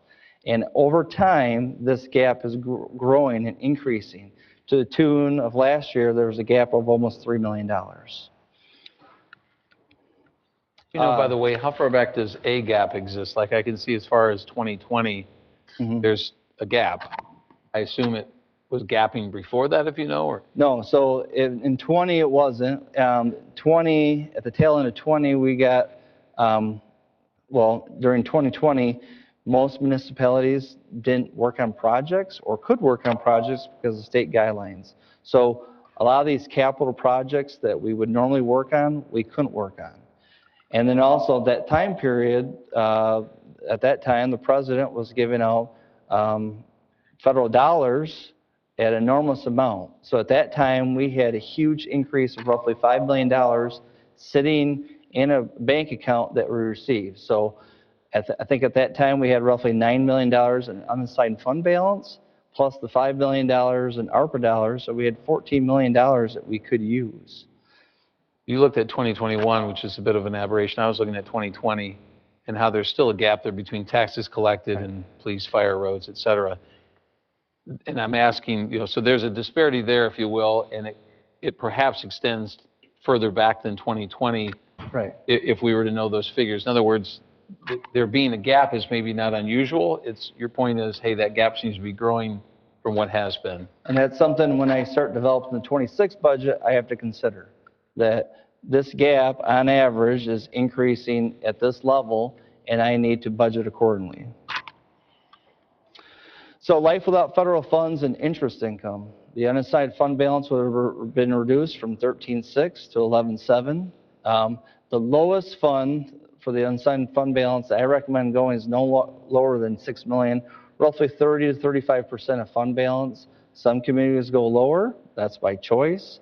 I like to live in the conservative side of things. Again, I need working capital to keep vendors paid. For instance, we were awarded an $83,000 grant to replace furnaces at our fire stations last fall. To this day, I still haven't got the money back. So I had to put that money out to vendors. I had to pay that in a timely manner, and I'm still waiting for that money to come back. I think it seems like every week I have a contractor hit a water line, gas line, or water main, and I have bills ranging from $5,000 to $55,000 that we have to pay vendors, we have to pay our employees, and we have these costs out there. I need working capital to get us through the year, because when we collect taxes in December, that's like the high water mark, and as we pay out bills, that balance goes down throughout the year. We understand ARPA money is gone. Interest income may be reduced because ARPA money is not sitting there, but we're still going to be getting interest income, I presume, on money set aside in the general fund. Correct. But every month, I look at the balance that we get in interest income, and it's going down a little bit. And it's really been going down a little bit for the past, I'd say, 8 months. So right now, we're still getting a large portion, roughly $120,000 to $130,000 a month. But I foresee that going away as eventually as interest rates are lowered and inflation is cooled. And I think at the federal level, we're waiting for that to happen. So then also I have the purple bucket, Joel's bucket, the enterprise fund water sewer account. It's billed from the water sewer charges. Large infrastructure projects are coming, just like the city of Wyoming talked about. And if rates did not go up in 2024, the account would have been negative. So I take out the operating income and loss, and I don't add in connection fees, because connection fees do skew the data. So I look at the raw numbers of which is on the right, the water sewer charges from the city of Wyoming and Granville. So this is the bill that we get from the city of Wyoming and the city of Granville every year. And every year, there's huge increases in the amount they're charging us for the system, for us to get the water and for us to send the sewer to. And what we have to do is then take that water, provide it to our customers, and then bill them and work on their system and make sure it's safe and sanitary. The perpetual care account, we've been running into this as we've been working on our cemetery in the early part of 25. We can only use it for cemetery maintenance, not general fund or enterprise. We can't take a loan from it. Currently, we have a small investment percentage for maintenance, and without raising rates long term, there'll be a huge unfunded liability against the township in the future. Hopefully, the next manager in 25 years goes, I really appreciate what you did. I know people didn't like it, but to have this huge, massive cemetery that we would have to maintain forever, it's nice to have this balance of interest to work off from. Factors affecting the township. There's been, I guess, discussion about, there's always growth in Georgetown. Yeah, there's growth, but If you look at new home starts, is the slowest in 14 years. So, new homes are great. We like having new residents, but we're at the point now where, like, are there new plats going in? Are there new neighborhoods going in? It's finding harder and harder to find land that's buildable because of the water sewer component and just the availability of land.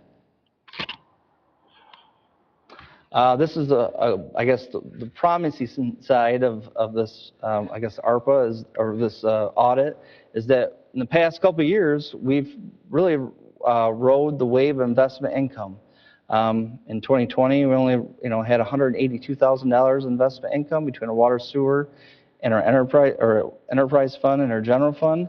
And now, last year, 24, we had 1.6 million, which is great. Inflation. Price of goods and services substantially increased faster than we receive in taxes. And I looked at new home sales. In 20, it was 290,000, and now today in 24, it's over $400,000 in a 5-year period. The end of ARPA funds. Like I said, in 20, we had a balance of $5 million. We've been using projects that you can find on our website. These are normal projects that we would have done no matter if we had ARPA or not. It's just been a drain on our general fund. At the end of 2025, we'll have $0 left. And that's good because the federal government is requiring us to spend our ARPA dollars by this date too. We're just waiting on the availability of our ladder truck, which got pushed from June to August. So hopefully we don't got any more delays than that. Another factor is fire calls for the township. So when I look at the budget, I look at the trend. Last year we ran the most fire calls in department history.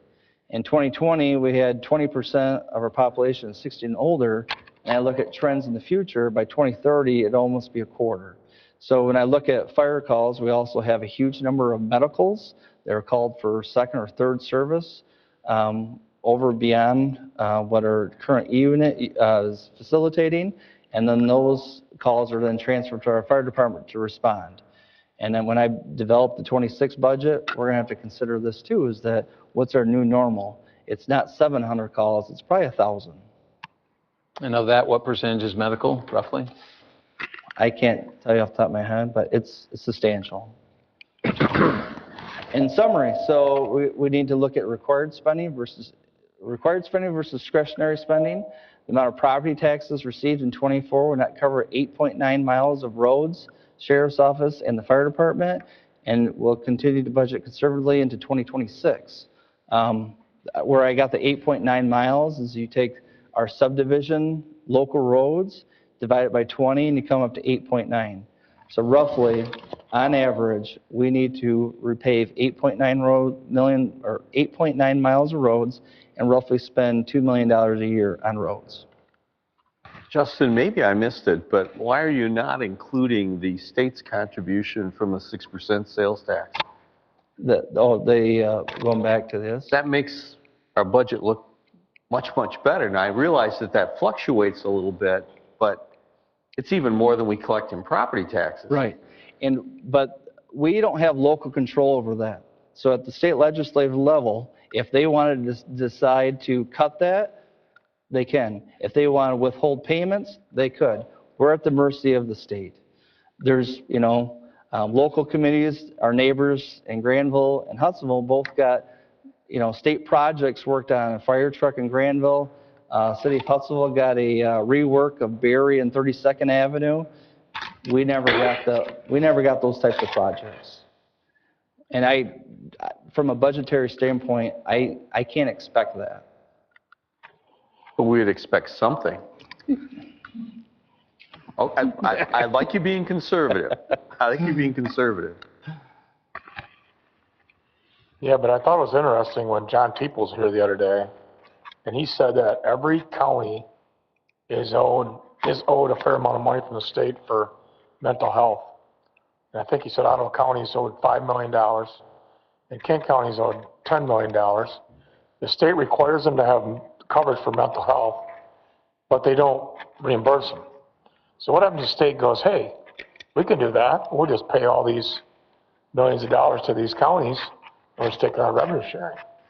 That's always my concern when I look at Lansing, because they'll rob Peter to pay Paul. They don't care. So, I mean, I agree with Justin, you can't always plan on the bonus to put your swimming pool in. It's just the reality of it. It keeps your perspective really zeroed in on our three main buckets, what they cost, and what we actually have control over bringing in. Right. If anything happened to it, our three main buckets would not be able to be funded at the rate they are today. Right. But it was the Headley Amendment where we took a hit. I'm glad for the Headley Amendment. I think it changed our lives. But townships agreed to that Headley Amendment. People did. It was voted in. That's our money. And you're right, though. They can deny it.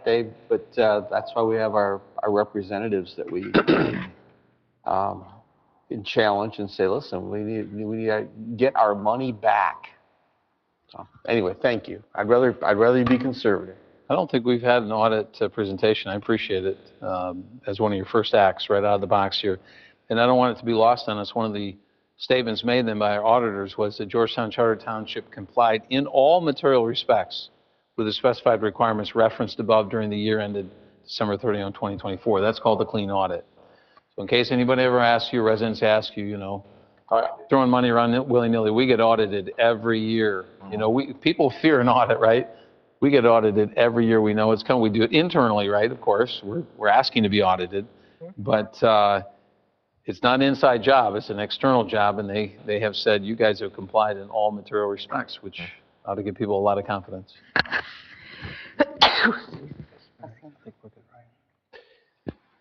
All right, any other thoughts on that? There's an ongoing discussion, no doubt about that. It's not meant to be just, don't talk about it again for a year, but it's, hey, take a look at what we've got and let's look at the future. So I appreciate you pointing us that direction. We okay? No, we've got a utilities meeting, so I want to cut it short, but at the same time, keep moving here if we can. Okay, item 14, Jennison Historical Museum painting. Is there a motion to approve the bid estimate from Carmody Painting among these bids that were all over the board? So move. Support. Moved and supported.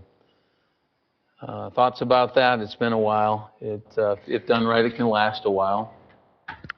They were Carmody somewhat of a middle ground or less than a middle ground. There's quite a disparity. Pretty remarkable. There was quite a disparity, and we had a lot of discussions about references and experience very specifically on the historical nature of the building, and the services committee felt that it was the right move to go with somebody with this level of experience. I had a phone call Saturday from a former board member, Stan Sturck, who said, Amy, I was driving on the freeway and our local treasure is in disrepair. It's crumbling. There's paint chips everywhere and the building looks terrible. What are you going to do about it? What's the township going to do about it? I said, well, funny, you should call me because that's on the Monday agenda. So he was, just trying to say, hey, it should be preserved. The historical, that house is an amazing community building. So I said, well, Monday night. He goes, good. I'm glad I called then. Because I was kind of, I Certapro versus Carmody, but not a lot of places do exterior painting and do it the right way. So we want it done right. Yeah, I reached out to a friend of mine who's a painter and does a lot of buildings. And I asked him what did he bid on. He goes, I looked at it. And he said to me, without even knowing who bid, he says, if I was you, I'd go with Carmody. That was the name right out of the box. It wasn't like he knew the names that had bid, but that was the guy. He says they're very good with lead paint. Good. And he said that they would do us a good job because they just know how to work what we're doing here. Good. They're well traveled in Heritage Hill here, and there was a lot of other examples given of how they've done well. Yeah, he just said that these guys, this is what they do. So he recommended them without me even bring it up. He looked, it's not something I'd want to do. He said, I'd go to Carmody. I don't know if they're bidding it or not. That's as well. So I was happy to hear that. So what color are you gonna make it, Liz? You can stay the same color? Okay. All right. Nice, Gene. Okay. You want to say anything, or? I just want to thank you for your support. This is making my heart very happy to hear you guys all say that. It's important. Important. All right, the motion is before you. All in favor, say aye. Aye. Any opposed? It's carried. Item 15, 8th Avenue Park Security. Is there a motion to approve the memorandum of understanding you received with DK Security? So move. Support. Okay. Comments? Anyone?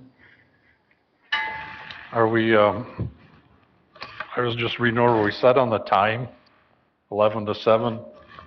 I kind of thinking maybe the 12 to 8, 7 o'clock is a good time, and when it's late till 10 o'clock at night, that people are really maybe even starting to come in, might give us that extra hour for, I don't know if that can be worked out for maybe a Friday one, that way, or if they set on having to have a certain time. It wasn't set except for the 8-hour mark, meaning we were trying to avoid overtime, but the discussion, correct me, we talked about 12 to 8. That was a consideration. Okay. It was, but we had talked to Justin specifically mentioned the 11 a.m. hour, I think is when they start to see an uptick, right, in visitors to the park. And so we were trying to capture those entering the park at the initial start of the day versus catering to the folks hanging around at the end of the night. There's twofold, right? I mean, you can have their primary purpose be to capture or try to correct partying and that sort of behavior, or it can also just be a enforcement of the rules as people enter the park, right, before they kind of get in. I think we just deferred to Justin being that 11 a.m. hour was kind of the primary time when folks started entering the park, and so we left it 11 to 7, but we did have some of the same conversations. Can we leave that open to just see what's all thing? I mean, if 11 o'clock takes care of a lot of the, if I use the right word, riffraff for the first month, and then it kind of changes that they're not there anymore, can we have flexibility? Then maybe we want to try the. I guess we're committed to like an 8-hour period. Right. Is there flexibility in there? Yes. I think looking at our non-motorized pedestrian counters, we see an uptick around the 11 o'clock hour. And I think the goal is to stop the partying and the coolers and the issues before it starts, not afterwards. Are they going to use anything to get around the park as far as like some of the stuff that's happening is in far corners, or they got a little scooter or something that they can? This individual will be in the back section past the pavilion, probably the southeast corner of the park, where we have the most issues. Oh, because it's set up in a certain area? Yeah, he'll be, so we'll have a park guard at the entrance taking fees, and then we'll have this individual near the pavilion patrolling and I guess correcting bad behavior before it starts. The other thing I was wondering about, I see they want a 4-hour compensation per day or something like that. What do we have set up for a rainy weekend? I mean, they said, if I read it right, they said something about 3 days, 72 hours. I mean, if we got a rainy weekend, sometimes we don't know if a Saturday's going to be a completely washout 3 days before. Are we just committed to the 4 hours every day, no matter what? We are. That's the only, I guess, difference between a park guard and this. With a park guard, if it's going to be a torrential downpour all day, we send them home. Right. This we're committed to. We're kind of leaving up to them to not show up, but if the sun comes out at 3, to at least put in 4 hours.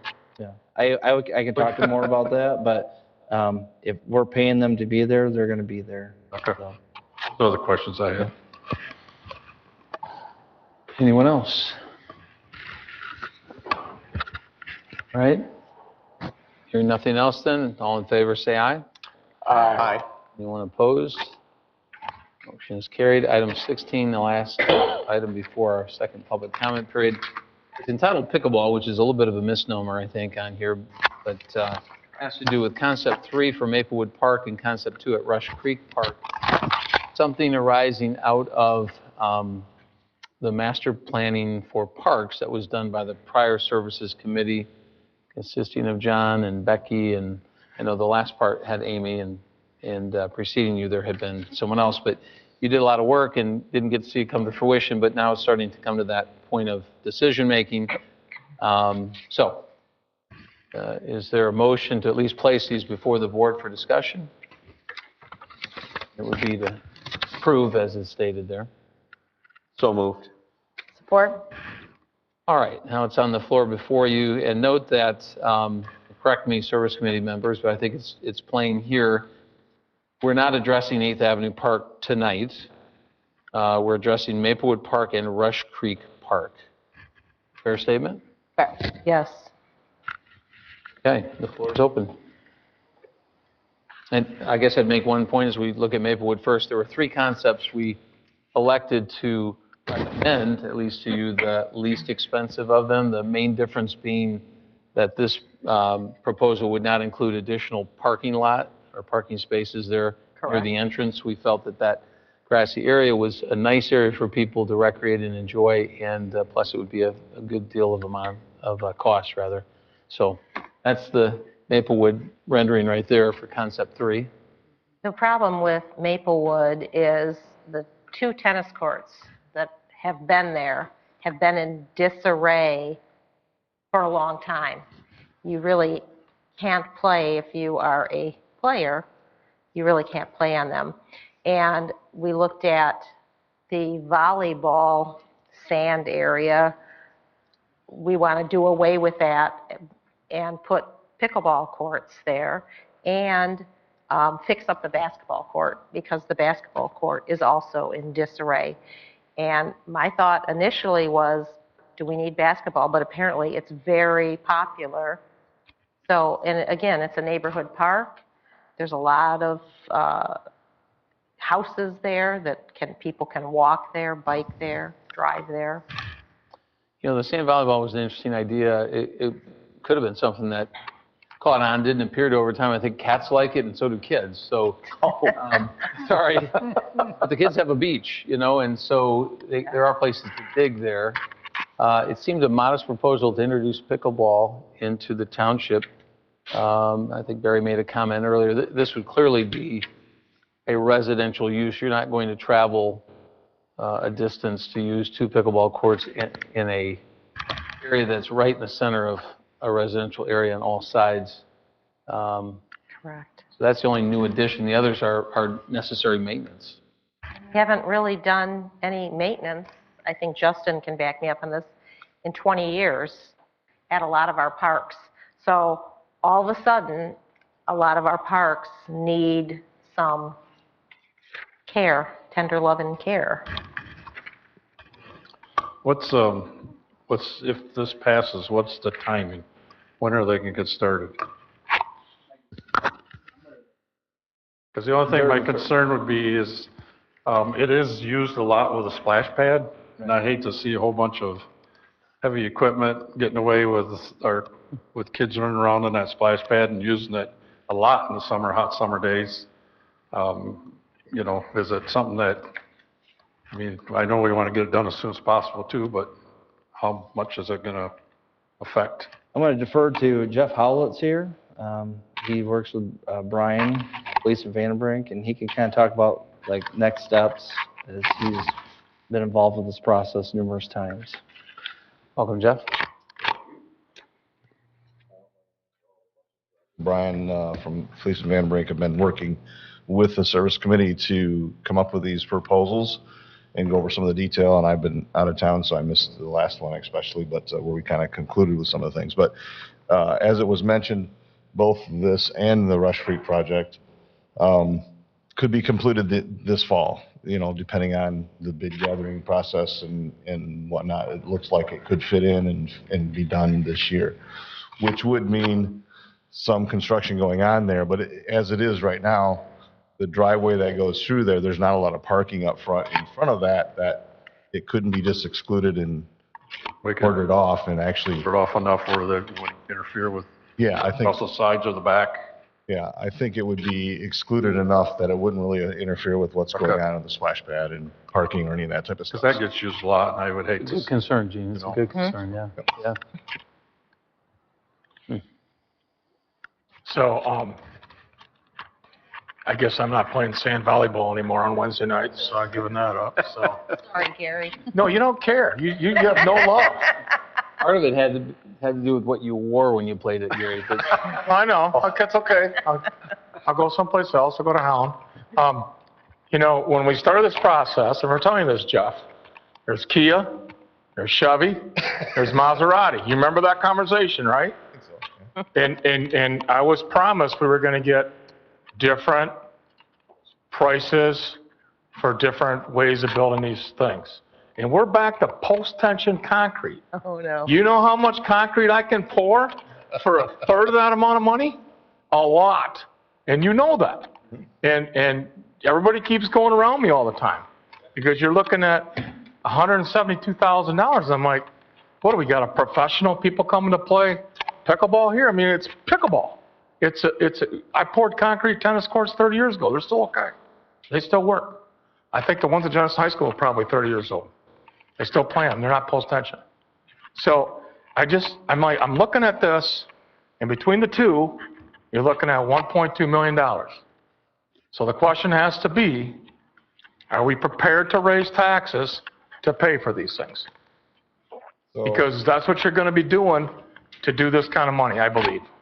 the last question is more a statement to us, but the preceding, I think, was a question or a statement to you, Jeff. So do you want to address that? And I think the numbers that Brian has put together have been kind of based on other projects that they have done in their ballpark until we get the bidding process. And for your peace of mind, we're going to quote those other options. But I think as Amy alluded to, some of our parks haven't been touched in 20 years of maintenance.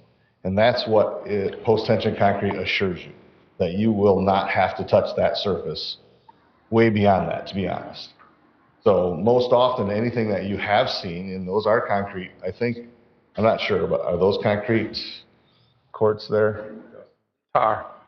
Asphalt, yeah. Okay, so, but regardless of that, when you look at concrete and basically in Michigan, what takes place, to bring the level of that concrete up to match what we would have maintenance-free of post-tension, that's the comparison that we'll have. And we'll definitely do due diligence in gathering those, getting those bids together of those differences of. I understand that, but tonight I'm already voting on a concept of that amount of money, and I'm like, no, you're pretty much cut and dry, and that's what you're going to do. I don't, this has been a conversation going for a year and a half.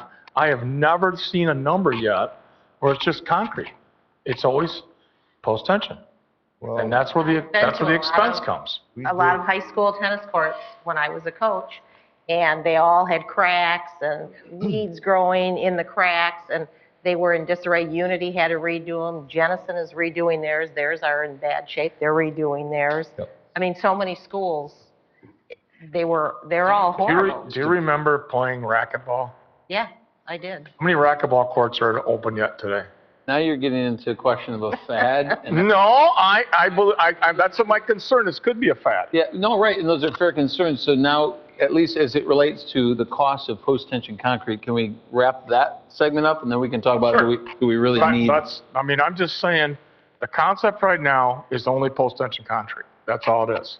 So you're voting for a concept, but there's no alternate dollars to say, hey, we could do this for $600,000 if we did regular concrete. That's all I'm saying. I don't see. Just to go back, in the original proposal that we did of the 1,000 or so, we did have a direct comparison of going to regular concrete versus post-tension. I have to go back to dig up those numbers, but the difference of that was minimal compared to the longevity that we proposed there. So when this came up, even when we went to these two proposals, there wasn't a lot of discussion of post-tension or regular concrete, just to be honest. But I don't think that was from me. It wasn't in that services committee meeting. Okay. Okay, so what Brian did was went with the idea that we want longevity, we want quality, we want something that doesn't have to be maintained like some of the parks that we see in Grand Rapids and so on. You know, concrete of the day back then, you know, I used to run the 21 courts that we have at Belknap Park, and I have core samples every time we put in a new post there. I have core samples that show rock size of that concrete, way different than what you see in today's traditional concrete. And so the longevity of those concrete, that's a almost 60-year-old pad that has very little cracks in it whatsoever. But that's not the way concrete's poured a lot today. It's a lot different. So I think that as we get into that, we haven't had that strong conversation in service committee of are we sold on that portion of that? And we will definitely do due diligence, in my opinion, to say, let's have this quoted both ways and get a comparison. So I'm not familiar with what you and Gary are discussing. Obviously, I'm learning as you discuss it. I was on services before, but that is something that you would be able to analyze then to say, you know, it's going to cost you this much more, and you will either come out ahead over so many years, or you may come out behind or somewhere close to the same. Definitely show the difference. And I've put in a lot of court since we started this conversation almost 2 years ago. And I pour a lot of concrete too, so you know, you're arguing with the wrong guy sometimes too. I'm not even arguing with you. I'm saying the same thing that I put a lot of courts in that have not been post-tension. And I have a lot of confidence in the contractors that put them in, and we've done some things to build them up and to roll edges and to put different reinforcement within them, and we've had a lot of success. So, but those are backyard courts, one or two courts at a time. A lot of confidence in that, and actually in some multi-million-dollar homes just this summer. That one is about to be finished. So I understand what you're saying, and I have a little bit better confidence of that other option, especially on a 2-court facility. My opinion is to go to post-tension is really at a 4-court minimum. 1 or 2 courts, I have confidence that we can put a piece of concrete in there that will last a long time. So, you know, when we went to this proposal even, it started off maybe 6 or 8 courts in the potential of drawing something, and we laid it in last year at Maplewood. Then we went to 4 courts, and now we're down to 2 courts. And I think we've crested that threshold of saying, post-tension, I'm not certain that's my recommendation even as a consultant. So would that be true? The 2 courts here is even the 1 court at Rush Creek potentially could be quoted out. I would recommend that it be quoted out. You know, when we get into those 6 or 8, like the 8th Avenue, you know, proposal, that's a different story in my opinion.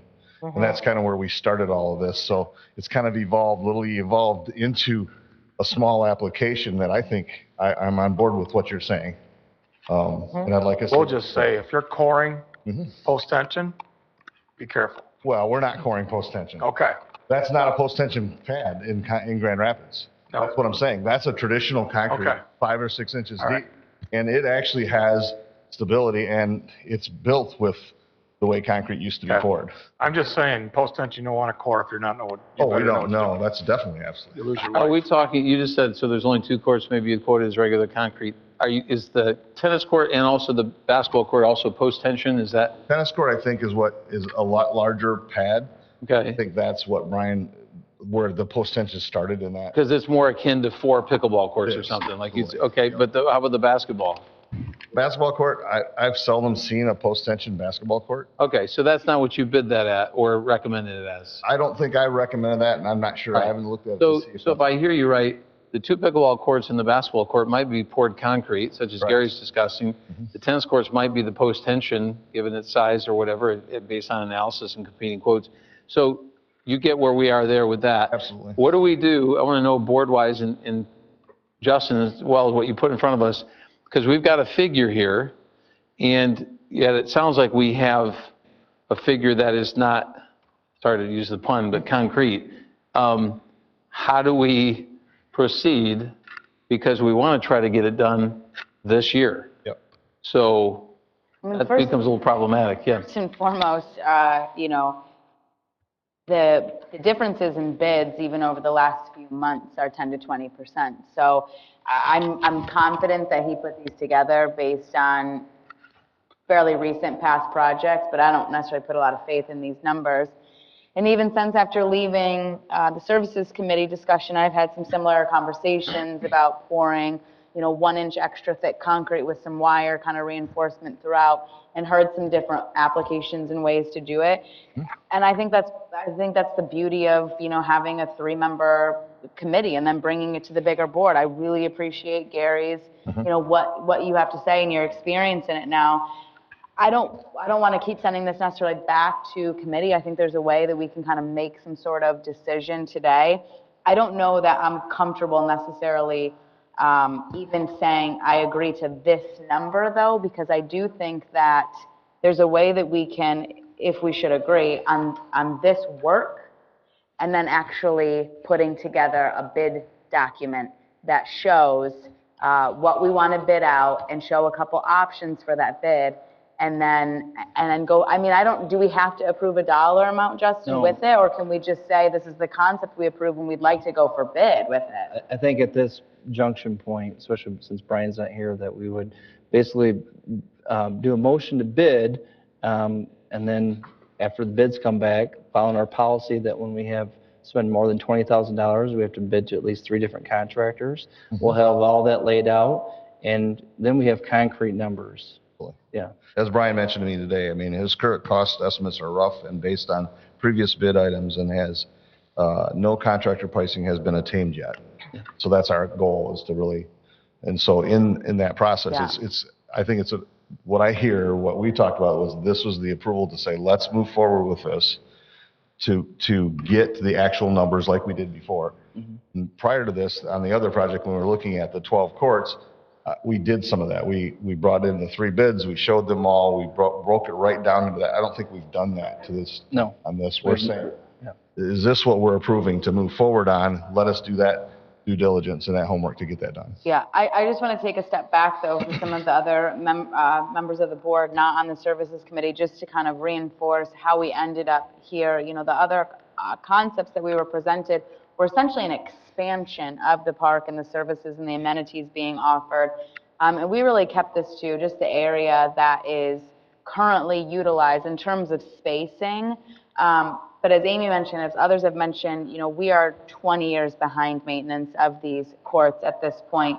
And we have asked the question all along, do we have this in the budget? Do we have this in the budget? This money is in the budget, even if we decided to do a post-tension number. The money is in the budget. And I think that's important to say on record, that the money is in the budget. This is not something that we need to dip into any special savings for or raise taxes for.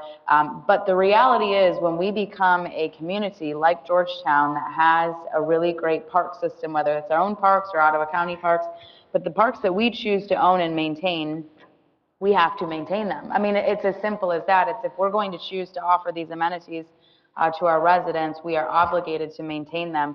And at this point, I think we're doing an incredible disservice to our community by having them in the condition that they're in today. So this proposal in front of you, in my opinion, is the dire maintenance that's needed for these facilities here, with enough of an upgrade to bring them to current 2025, amenity standards. But I would echo that I would like to see, I don't know if it's worth it, maybe Gary will disagree, to do just a standard concrete slab in the bid, but I do think there's some options for a little bit thicker concrete with some reinforcing versus the post-tension in our bid documents, to just seek the different numbers, would be my opinion. And on the heels of that, our concept as it relates to Rush Creek is also the one that we found to be most economical, in that it's a multi-court recommendation: tennis, pickleball, basketball. We had other proposals, and you did as well, to look at a separate court for basketball or what have you. So I feel like on both of these parks, we went to the most efficient solution, and it is important. So whether we can approve of the concepts tonight without approving of particular numbers, I would like to see that happen. I don't know what that gains us in terms of time and all the rest, but it would seem that it could go out to bid versus it just still remaining a nebulous concept. I kind of feel like it's been kicked around long before I got there, that it needs to have some level of advancement. 2016. Yeah. Yep. And I appreciate that, because I'll be honest with you, as the concepts propose now, I wouldn't be able to vote for it because of the cost. I can vote on the concept. I agree. I mean, we talked about this before. It's like, I have no problem putting a couple pickleball courts at Rush Creek and at Maplewood, because I say it's something the whole community can come and use instead of a big complex. I've said that from the beginning. I just look at the cost, I'm like, it just seems like there could be a more economical way. And so the concept I can get behind, because I agree, we need to update some of our parks. They're getting rough, so. So in an effort to not drag this on, at this point, I would be making an amendment to the motion on the floor. Is that the appropriate action? Yes. I'll make an amendment to the motion by trustee Schwalm that we approve the concept 3 for Maplewood Park and the concept 2 for Rush Creek Park, and move to seek bids for those projects as generally outlined by the Fleece and Vandenbrink details, seeking cost comparison in reinforced concrete and post-tension surface. Yes, I'd support that amendment. I would. What she said. Well stated, Kelly. Nice job, Kelly. Wow. And I want to get costs on 2 tennis nets for $8,000 and posts. No, that's ridiculous. So we want to bid that out. Do we need to vote on the amendment? Yes. Yes. Okay. So there's a motion to amend the motion that was on the floor before you. Yep. All heard it? Any comments on that? Obviously, Gary, by supporting it, you're not saying, look, I support the ultimate number. I guess we'll see where that comes. But No, at least, I agree to the amendment, because that's what I said. I have no problem with that. all in favor of the amendment to the motion, say aye. Aye. Anyone opposed? Okay, the motion is so amended. Now the motion in its amended form is before this board. Is there a motion to approve it as amended now? Or is there further Yes, discussion? I will make a motion. I'll support that. All right. Okay. All in favor, say aye. Aye. Any opposed? It's carried. Thank you, Jeff. And Jeff, with services, the door is open, and we may be reaching out to initiate that as well, but we welcome your continued input. So. Wonderful. I appreciate it. Thank you. Okay. Boy, I feel bad for utilities committee members. Item 17, second public comment period. Joe is always action-packed. He keeps it to 3 minutes. I'm sure he's got something special, and then maybe others. So you want to kick us off here, Mr. McCarter? Joseph Parnell McCarter, 6408 Renwood, volunteer leader of the Save the Campbell effort. We have had plenty of warnings that the current net zero path is leading us into dangerous territory, as evidenced by the following and more. In recent weeks, Spain experienced a nationwide day-long blackout, which nearly brought down a significant part of Europe's grid. This blackout brought Spain to its knees, given virtually all societal systems stopped working. Number 2, the UK's deindustrialization as it copes with the highest electric prices in the world and a tenuous grid. 3, the NERC and MISO reports warning of the effect of precipitous plant closures going in the same direction as Europe. The best estimates are a 4.7 gigawatt shortfall in our regional grid by 2027 if planned plant closures like the Campbell proceed. The current status of the Save the Campbell effort is as follows. Closure of the Campbell in the coming weeks is essentially a given. The main practical question now concerns the timing of its dismantlement. I hope the Ottawa County Board leadership changes its mind. The leadership has stated on public media since the passage of its Campbell resolution that Consumers Energy officials answered their questions, and so they seem unwilling to do anything more. The Trump administration is suing the state of Michigan and some other states over its net zero legislation and activity, and may do more, but I think it is unlikely to save the Campbell from demolition unless paired with local participation. Consumers Energy and its Michigan regulator MPSC seem determined to pursue the net zero agenda, including the rapid closure and demolition of the Campbell. One option that Georgetown and other township boards have is to do nothing more, but one huge negative of this approach is that the longer local action is delayed, in all likelihood, solutions will become much more expensive. For example, obtaining a suitable equivalent replacement for the Campbell is going to be very expensive and may be preceded by much pain. Recommended actions at this point of Georgetown Township and hopefully other township boards would be these for your consideration. 1, invite major Campbell plant stakeholders to mediation discussion table with the goal of leaving the Campbell intact the coming several years so that it could be inexpensively restarted, especially if grid problems necessitate. Invitees could include representatives from Consumers Energy, the Trump administration, MPSC, the county board, and other township boards. Number 2, set up an exploratory committee represented by interested county township boards working with an interested data center company that can help with the financing and obtain some of the electric to consider the possibility of purchasing Consumers Energy interest in the Campbell by a local electric cooperative facilitated by the assistance of the county board. Throughout this process, it has seemed the county board has only acted once township boards have initiated action. It's unfortunate, but it just seems the reality. I would request the Utilities Committee of the Georgetown Board consider these possibilities and decide whether to pursue either one of them or both. Thanks for your consideration of these and your community service. Thank you. Thanks, Joe. Thank you so much. For board members, he's also sent an email here that each of you should have received, I believe, today with a lot of those same points he just made. So Yes. reference that. Others, anyone else wish to address this? Yes, Mr. McCloskey.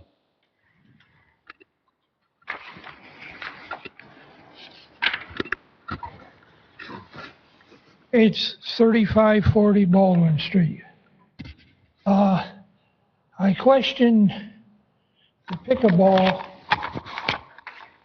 courts.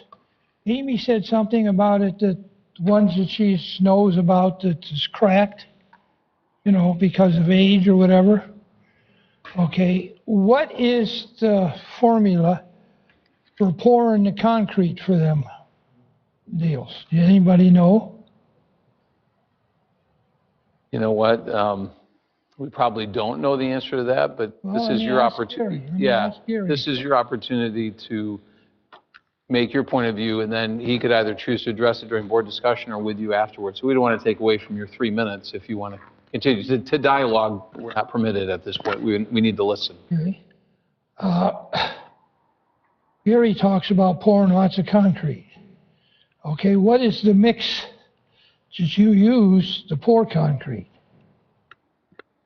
Same statement. You have an idea what? Same statement. Okay, you have a 3,000 pound mix, a 35, a 4, 45.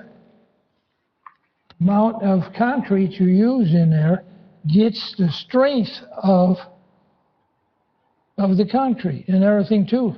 How deep is it going to be? What's the concrete slab going to be? How deep? 2 inches, 3 inches, 4 inches? Do I know that? I don't. What I heard tonight, I haven't heard any of that. Yeah, you heard Kelly recommend that we look at a deeper one, but yep, keep going. I have poured thousands of yards of concrete with a crane, and I've used the concrete pump years ago when they first came out. And another thing too, when you get this stuff poured from a cement mixer, whatever comes in, does anybody there do a slump test? No, on the concrete? How much water is in it? They're going to pour slabs like that, if you want it to last, you have to have some kind of inspector there or somebody that can take a slump test. Slump test on a cone, anything past 4 inches is too much water in it. That's what will break it up. Because the concrete doesn't have the concrete in there. It probably ends up being a 3,000 pound mix is a weak one. You get up to a 4,500 pound. I've had stuff in a cement mixer that I was pouring with a crane, wouldn't even come out of the chute because it was so thick. It could have been maybe between a 45 or a 5,000 pound mix. But if you're talking about pouring that concrete and want something to last, you gotta know what you're doing there. Okay? Oh, and then one other question. There's our time.